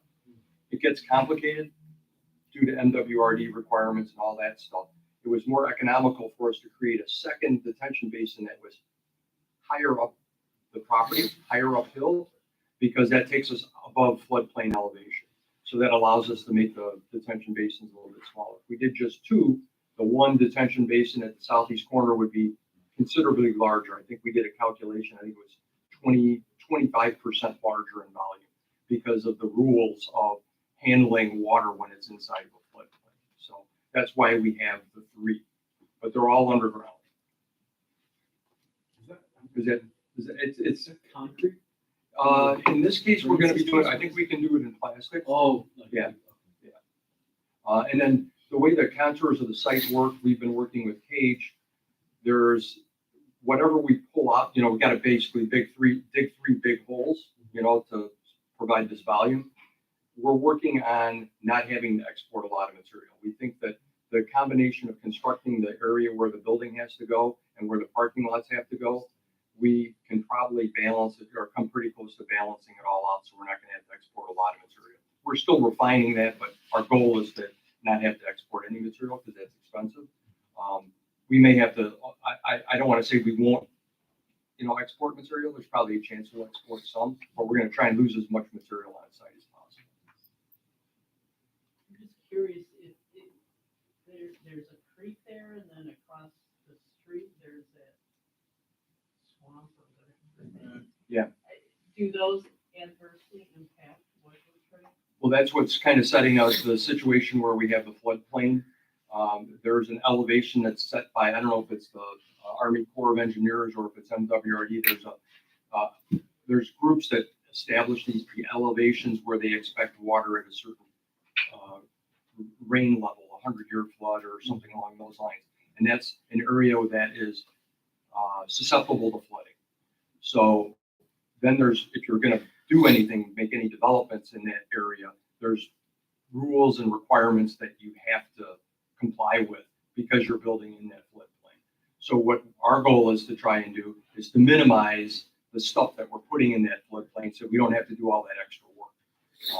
But yeah, and I wouldn't be surprised if the property across the street, the low-lying area across the street, there's probably also in the floodplain, if not entirely in the floodplain.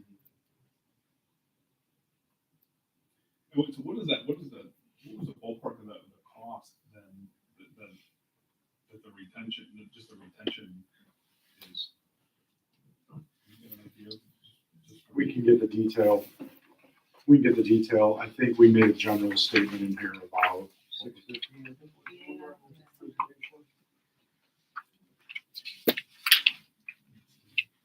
No, 307. 307, 500. So the site holder went up 307, 500, but then looking at the traditional system for the heating and cooling, wiped out the geothermal. So the savings on the geothermal pretty much offset in broad terms, the site. So overall budget held. And we did look at there's two different types of underground stormwater detention basins. If you did concrete, that's the more costly system, but we didn't see a need for it because we're not going to necessarily have to go as deep, and we're not necessarily going to have, since it's relatively shallow, we can do it with arched plastic as opposed to the concrete. We've done them both ways under parking lots at Arcon with our civil engineers. And it all depends on, it depends on a lot of the engineering aspects of what we're doing and how deep the detention basin or the volume is. In this case, we're not as deep. If we were deeper, we'd probably be looking at precast, the concrete. And in this case, I don't believe we're going to be as deep to justify the additional cost for the concrete system. I don't know the number off the top of my head for the bases. Scott, Joe had talked about, as this process of refinement continues, MWRD, I was about to say WKRP, but that's a thing altogether. They have to actually rule, the city has to come in and take a look. Those could result in increases or decreases. We just really don't. We just don't really know specifically until they. Correct.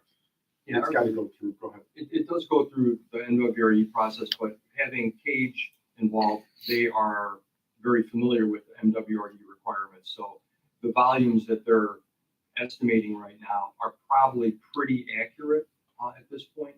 There might be some few tweaks here and there, but we should be where we stand right now. I don't see drastic changes in the underground volumes that are going to be needed. There might be some adjustments here and there, but it's not going to be like all of a sudden a six-figure increase or decrease for that matter. Right. And maybe $10,000 or $20,000 either way, depending on what happens when we get more detailed into the design. Is that also something you mentioned, Aaron, about moving some of the classroom spaces above the property line? Is that something that?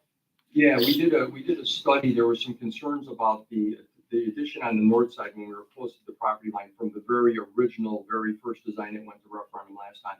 The clearance from the nearest point of the building addition to the north property line, I can't remember the exact figures, but it was maybe 20 feet or something like that. And we did a quick analysis and we found that if we rotated the classrooms on the north side of the building and had them go, they were going parallel, which is the opposite of what we had on the south side. We rotated everything north so the classrooms have the long direction going north, which intuitively doesn't seem like it's going to give you better clearance, but it did. We increased the clearance now. I think we're up to what, 30, 35 feet, I think, from the property line. So we gained about 15 feet by just rotating the classrooms. Great, thank you. Any other questions? This was very helpful.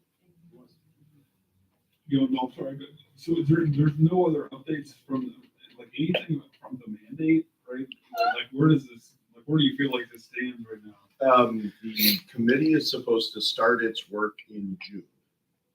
So my guess is that it'll be some kind of an analysis.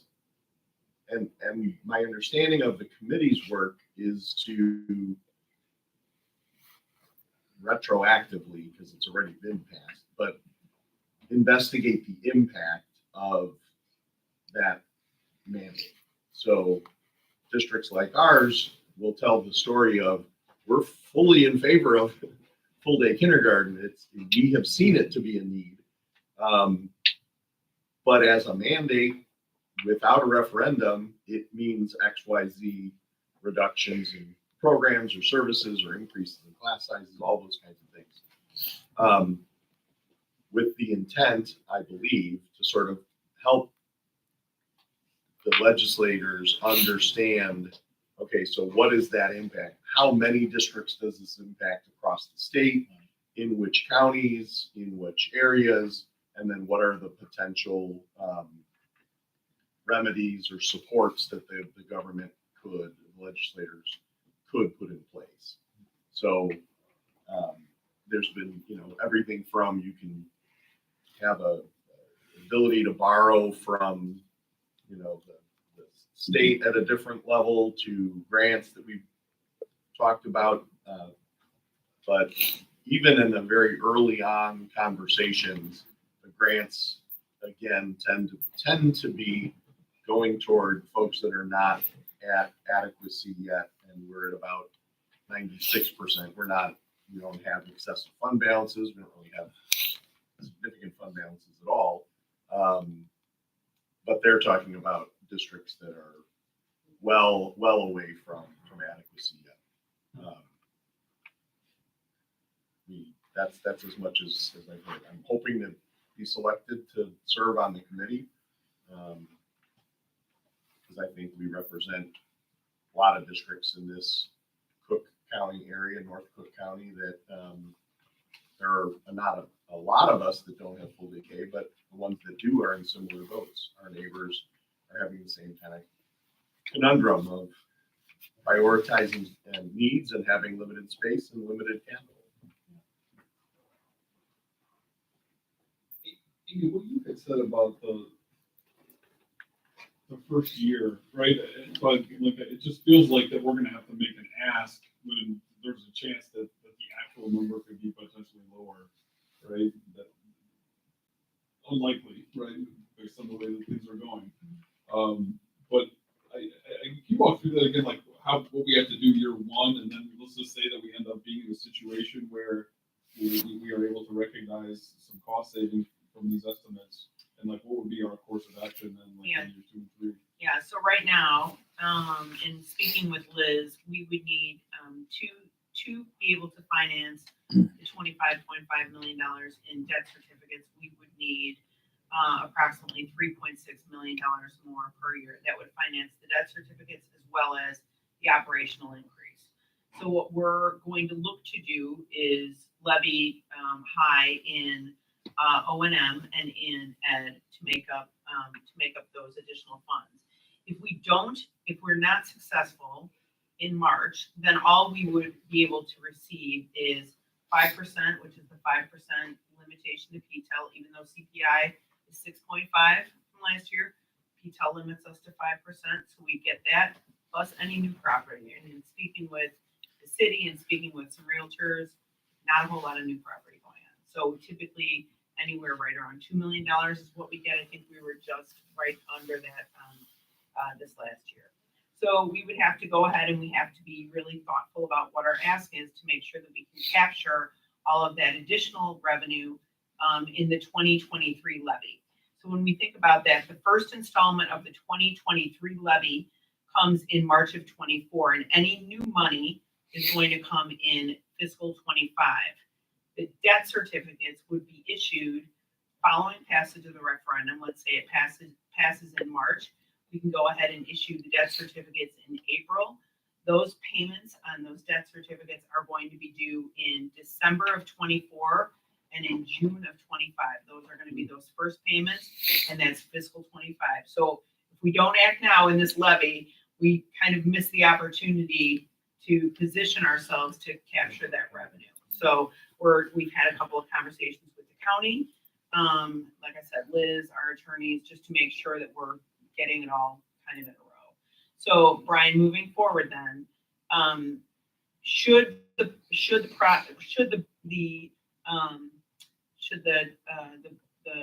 what do I want to say? Project cost proposal. Yeah. Should the actual bids come in higher, then we'd have to make some adjustments to exactly, to make sure that we're in alignment with the revenues coming in. Should the revenues come in lower, we go ahead and levy those additional funds to be utilized for any other educational purposes as we specify in the ballot question. That is the only thing we're not locking into a debt certificate amount or an operational. As you recall, the question last time was a little bit lengthy. We wanted to articulate different priorities of the funds, but it is for an increase to the tax rate, not for a specific dollar amount. Then in subsequent years, should we not need those additional funds or choose not to, you don't have to levy for the full amount. You could choose to levy for something less than that. I think the 214 has done that, and that they've done a lower levy. That's None right. of the high school districts has.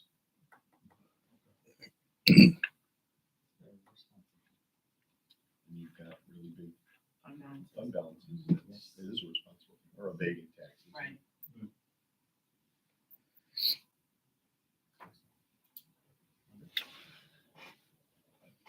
And if I provide just one more piece of clarification.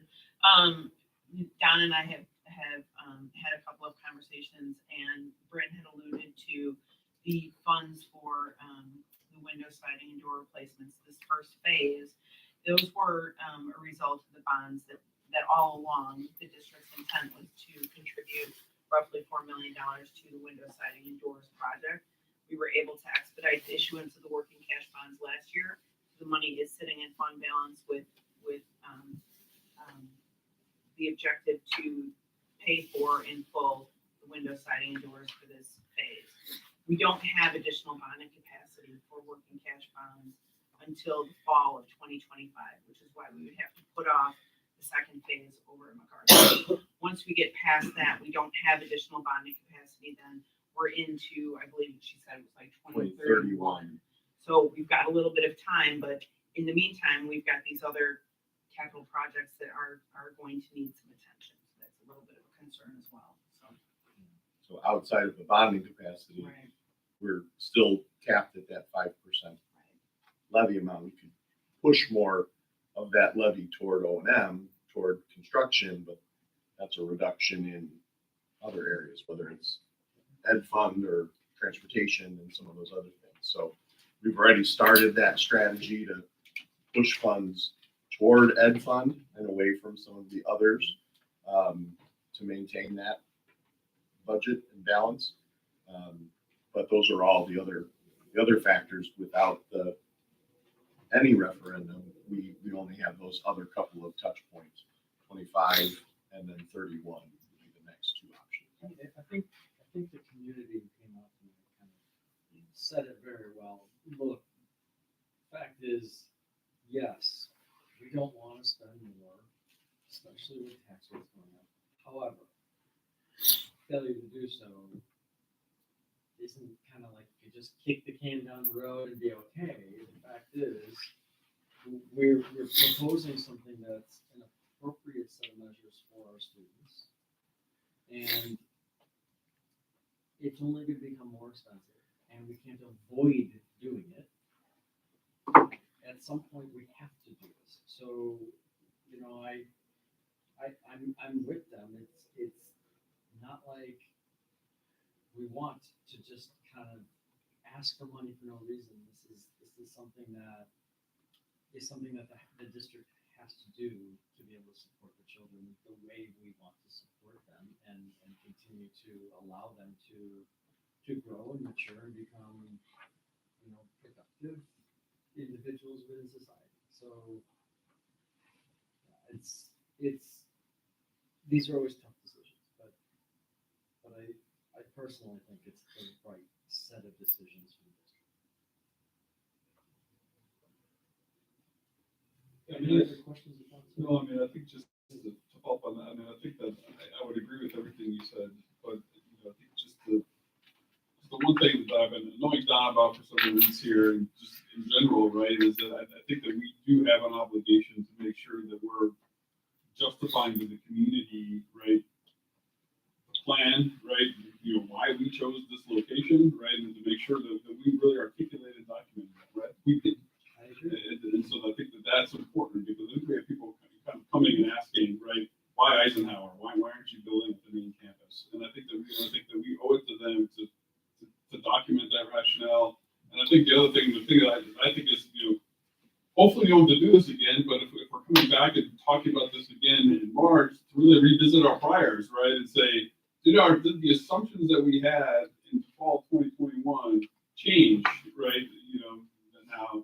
And I think there have been some changes. I don't think enough to change the decision, but I think it makes, you know, but I really think that we owe it to the community to kind of, you know, to be articulating the rationale and what we see as potentially changing, right? And also the efforts that we're making with our partners to try to reduce the cost, right? I mean, I think that I don't think anybody, I think everybody here is on board with the plan or with what we need to do, but do we have the right plan? Do we have the right partner? Are we making the right ask of the community?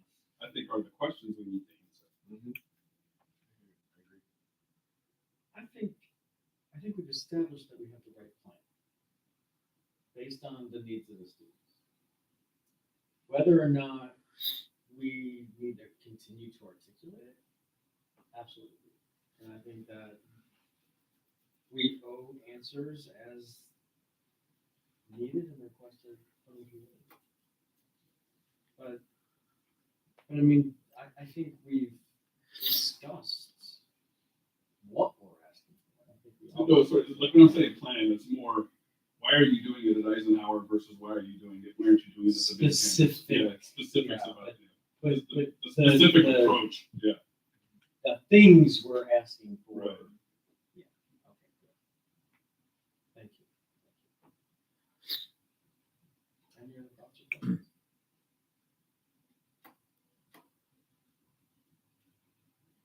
All right. Thank you, Scott. Thank Thank you. you, Aaron. Yes. Nice Good to see everybody again. Good for Thank you. Thank you. All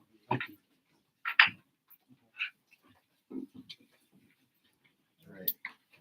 Get ready. I know. Michelle, ready. It's out of control Ooh, already. it is. A whole bunch of action I don't items even know what coming. to do anymore. But before we do, just a quick informational item on the You enrollment. just said action. I know, this is just, I was prepping you to get ready, giving you a little prep time. Thanks. Enrollment projections are included.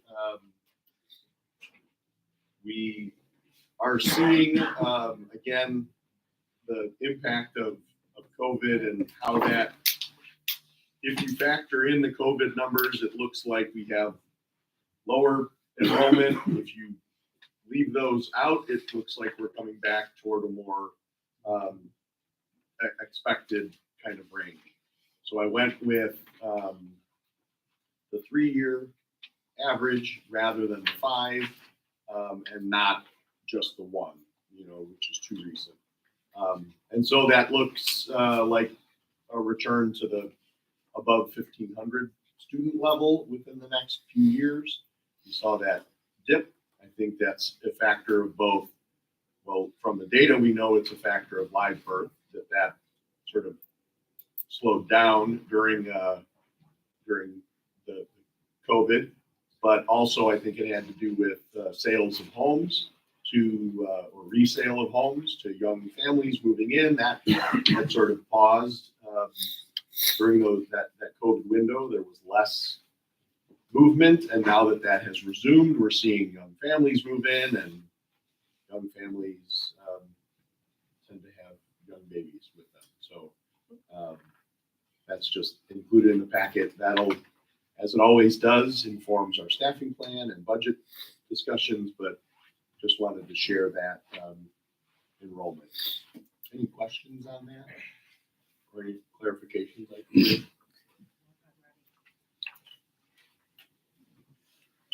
Okay. Yeah, the first one is you. It is the IASB resolutions directed vote. Becky and I met to review the recommendations. from the IASB resolutions. And in the packet, we outlined the recommendations that the board would direct Becky to make at III next week. It's still astounding how small this is compared to front.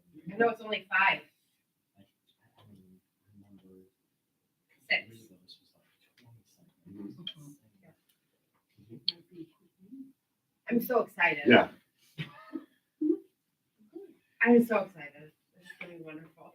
I'm so excited. We're glad you're excited about this. Thanks, guys. What'd you say? I'm so excited. So this is something we have to vote. Yep. Or do we have a motion to,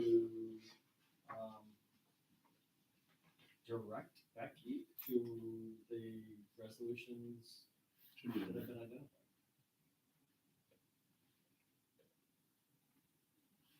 I mean, just real quick, like, historically, we've had issues that were kind of, the stuff with, just historically, right?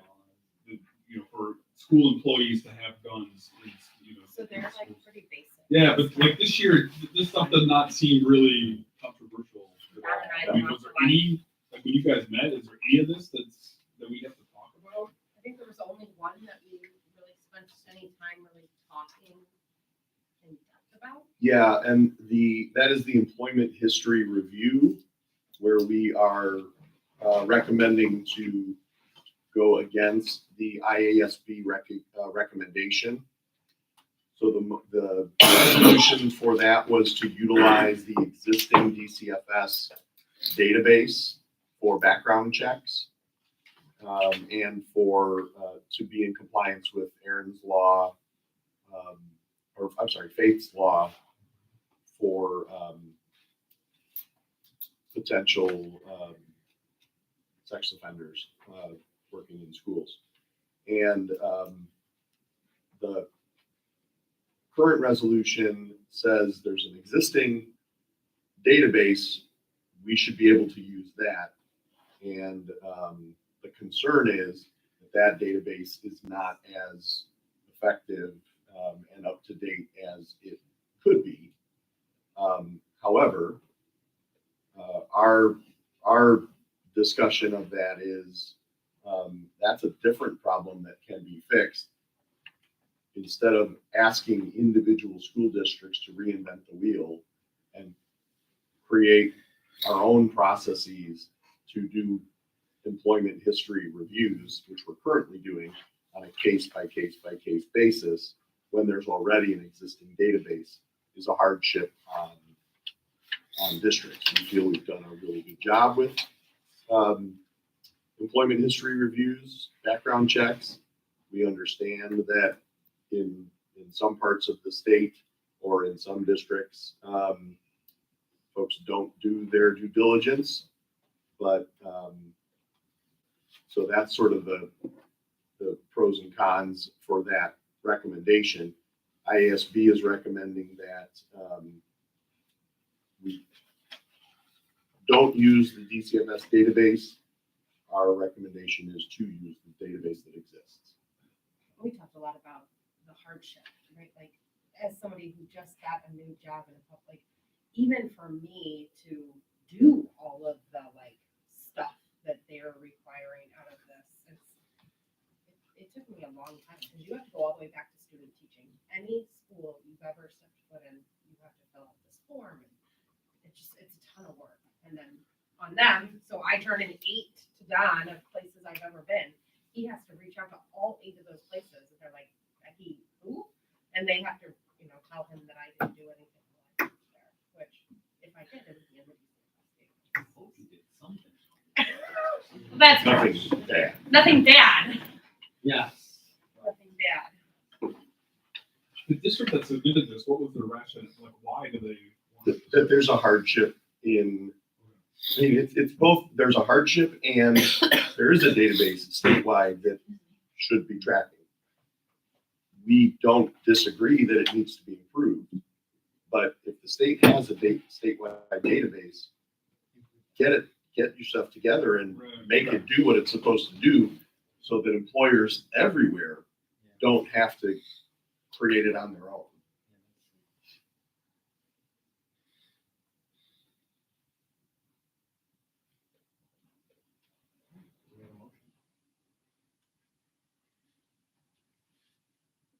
I'll motion if someone would like to second. I'll second. Thank you. Roll call. Mrs. Bowenski. Yes. Mr. Kadanis. Yes. Dr. Long. Mrs. McLean. Yes. Mr. Nordmark. Yes. Mr. Novak. Yes, motion carries. The next action item is the But contract. but that was his first vote. Yeah, it was his first vote.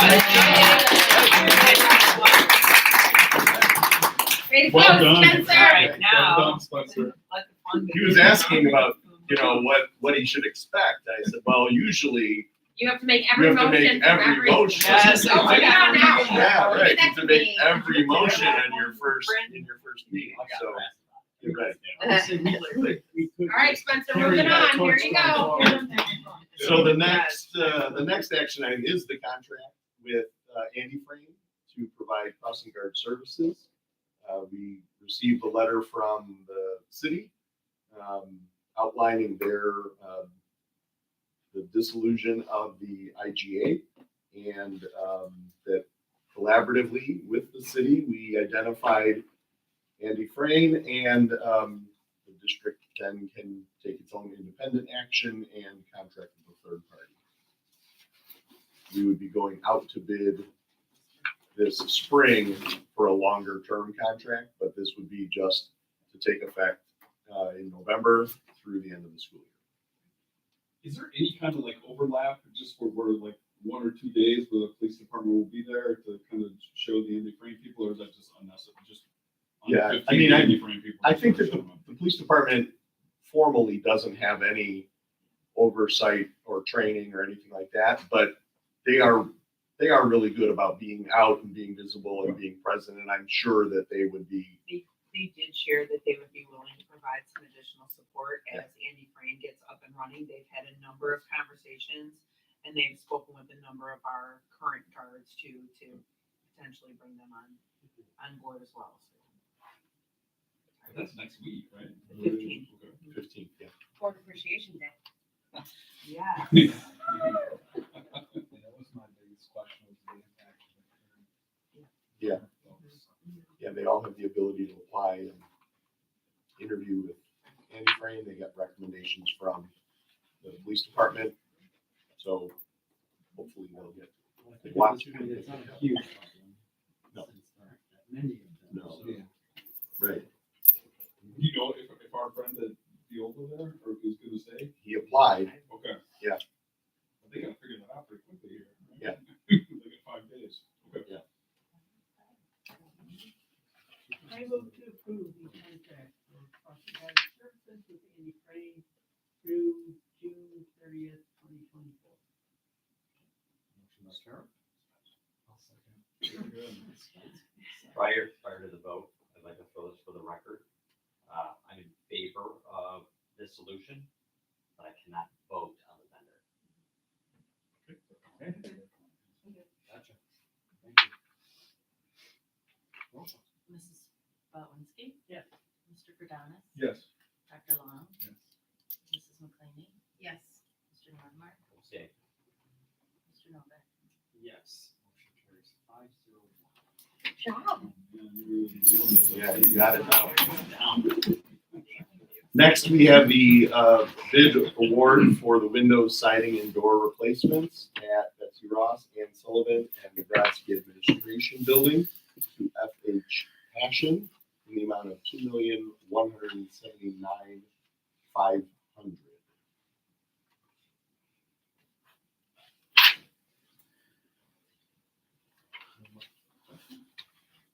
Motion to approve. I'm motion to approve the Ryan. Second by Carol. And prior to vote, well, in favor of the project, I cannot. This is either. Oh, wow. discussion. Mrs. Bowensley.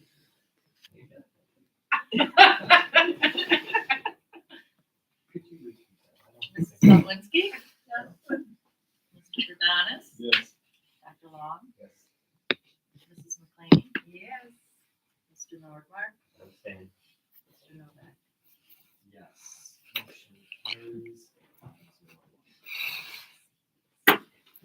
The next agenda item is the bid award for the window treatment at Betsy Ross and Sullivan and the Administration Center. Just before I vote on this one, like, thank you for because this was one where we had gotten and doing this ourselves, we're getting it done for under 70,000. So, I think that, thank you for taking this on. Make a motion to approve, and I'll second it. Just motion. All right. I'll second. Mrs. Bowenski. Yes. Mr. Adonis. Yes. Dr. Long. Yes. Mrs. McLean. Yes. Mr. Nordmark. Yes. Mr. Novak. Yes. Motion carries 6-0. Oh my gosh. Next is an information item, preliminary tax levy and supplemental tax levies for the 2023 tax year. Amy included that information, discussed it in finance, explaining the need for the larger estimate to capture potential referendum funds, even if it's not voted on, then again, or if it's not approved, or if it's not successful, we're still capped.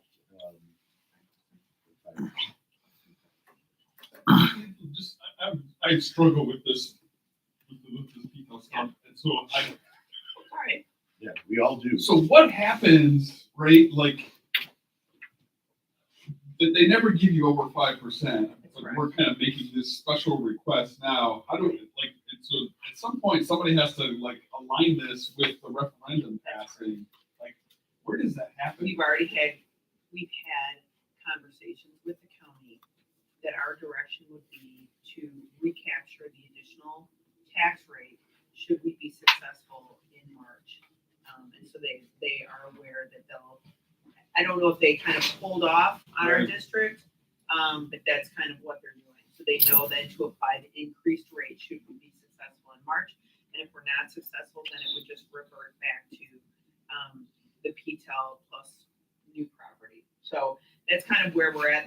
This is, like I said, way more complicated than it typically is. We also have 2 supplemental tax levy resolutions for the bonds that were issued in 2021 and in 2022, because we still have to make up for the increased CPI.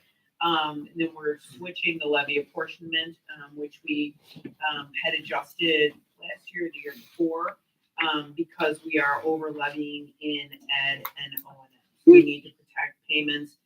Typically, what we would do is transfer the additional revenue from ed and O&M into debt service, so we can go ahead and make those payments. So it's a lot of lining everything up. So yeah. So, like, in layman's terms, you just called the county and said, please don't reject this out of hand. We're waiting for a referendum. Yes, And we basically have a big just flag say, in our account. Right. we are awaiting board action in December to potentially move forward with the referendum in March. We have to still file our levy by December, I believe it's the 26th.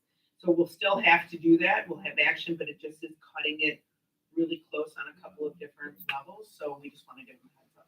We work with Chapman Cutler to advise. They advise us through that process and support documentation. I'll provide a little bit more of an overview and presentation in December, with just a lot of background documentation on this.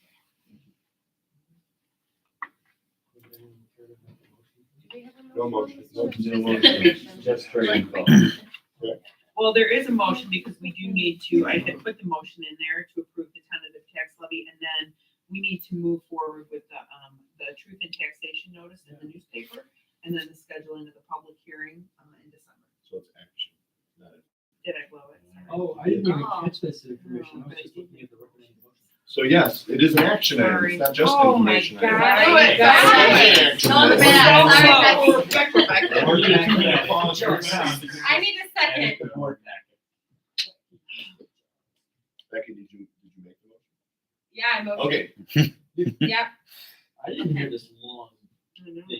I move to approve the tentative tax levy for the 2023 as presented and established the time of the hearing of the approval of the 2023 tax levy for December 14th, 2023 at the regular meeting of the Board of Education. Second. Thank you. Very enthusiastic. Hey, listen, the levy was explained. We spent a lot of time on it. Mrs. Bowenski? Yeah. Mr. Gadanis? Yes. Dr. Long? Mrs. McLeany? Yes. Mr. Nordmark? Yes. Mr. Novak? Yes. Next item is an action item.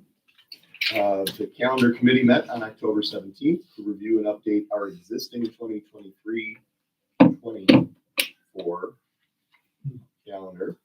Modifications include moving an institute day from April 2nd to March 19th and adding April 2nd as an attendance day, as well as an update to the last day of school for early childhood, May the 22nd. I selfishly disagree, but. Well, for the I good of move the to group. approve the school year calendar as presented. Let your chance to abstain or no. Very good. Right. Moved by Bryn and seconded by Brian. You can have my kids with Roll it. call, please. Mrs. Bowenski? Yes. Mr. Gadanis? Yes. Dr. Long? Yes. Mrs. McLeany? Yes. Mr. Nordmark? Yes. Mr. Novak? Yes, motion carries 6-0. I just think selfishly. It's the good of the group.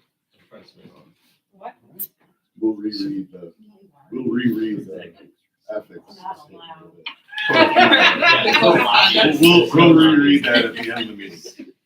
The next item is the I still draft voted yes. of the 2024-25 calendar. That will be also sent out in the Friday or in the school scene tomorrow, as well as posted on the website. And was included in the packet. I move to approve the 2024-2025 calendar as presented. Second.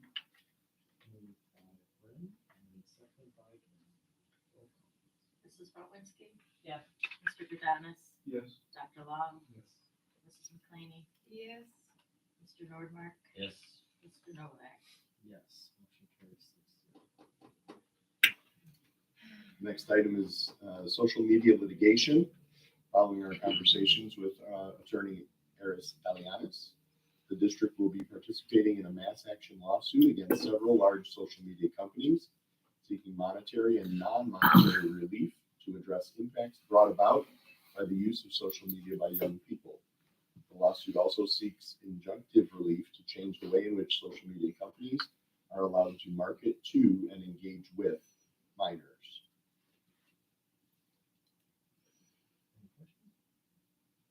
Your motion? I move to approve the resolution authorizing commencement of social media litigation. Moved by Becky. Second. Roll call. Mrs. Bowenski? Yes. Mr. Gadanis? Yes. Dr. Long? Mrs. McLeany? Yes. Mr. Nordmark? See. Mr. Novak? Yes. Motion carries 6-0. It's only 9:30, guys. You mean it's only? Yeah. Any old business? Moving to new business. New business. I just wanted to mention for the conference, Mhm. for those that are showing, this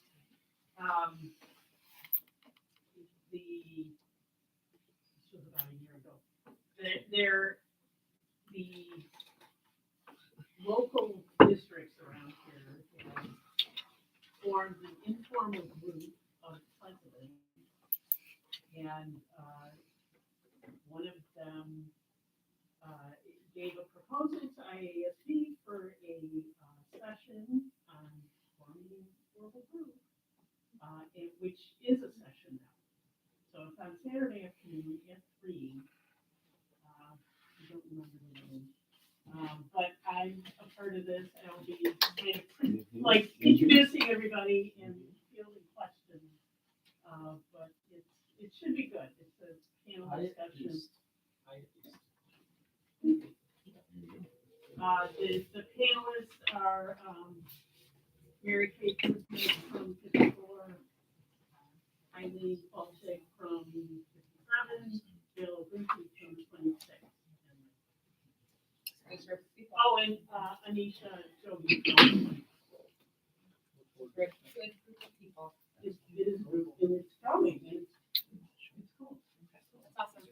Congratulations. I went last time, I missed this last time, but yes. Carol was good about keeping you informed. Yeah, I think it's only 54. Oh, Denise Pearl. I think I didn't go. She's lovely. But I think that Frank Fiorito started that, right? And so then he's in 214 now, and then Bill Grimby just kind of took his place in 26. He's probably 26 now. That's awesome. And Mary Kay is amazing too. Awesome. Congratulations, Carol. We'll all be there Thanks for to. representing us so well. 2 years in a row. It's 2 years in a row you're presenting. Look at you, Carol. You gotta get that extra I'm not speaker presenting, I'm tag. just, you know, it's just- Yeah, a little label, yeah. The other new business item, we need to identify a date and time for our IASB workshop. Do you really want to call it new business? Well, I thought we had a date last I time. thought we gave did. you 2 dates. Yeah. so we'll be reaching out to do that. You're gone again. And then today received an announcement that Dr. April Jordan has been selected as the new regional superintendent for Region 5, the North Cook Intermediate Service Center. She'll be replacing Dr. Kevin Yauk in July. Congrats, Dave.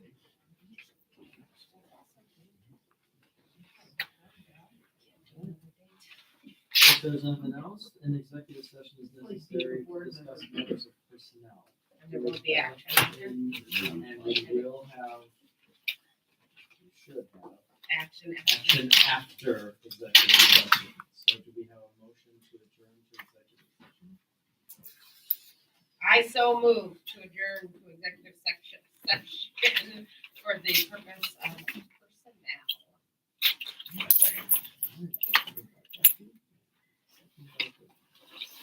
Mrs. Polinsky? Yes.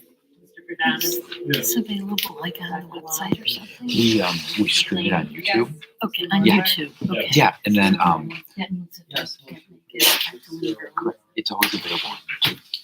Yeah, we have a I should channel. have known, I left about an hour ago. Hey, you'll learn after the first one. Thanks. Take care. Thanks for coming in.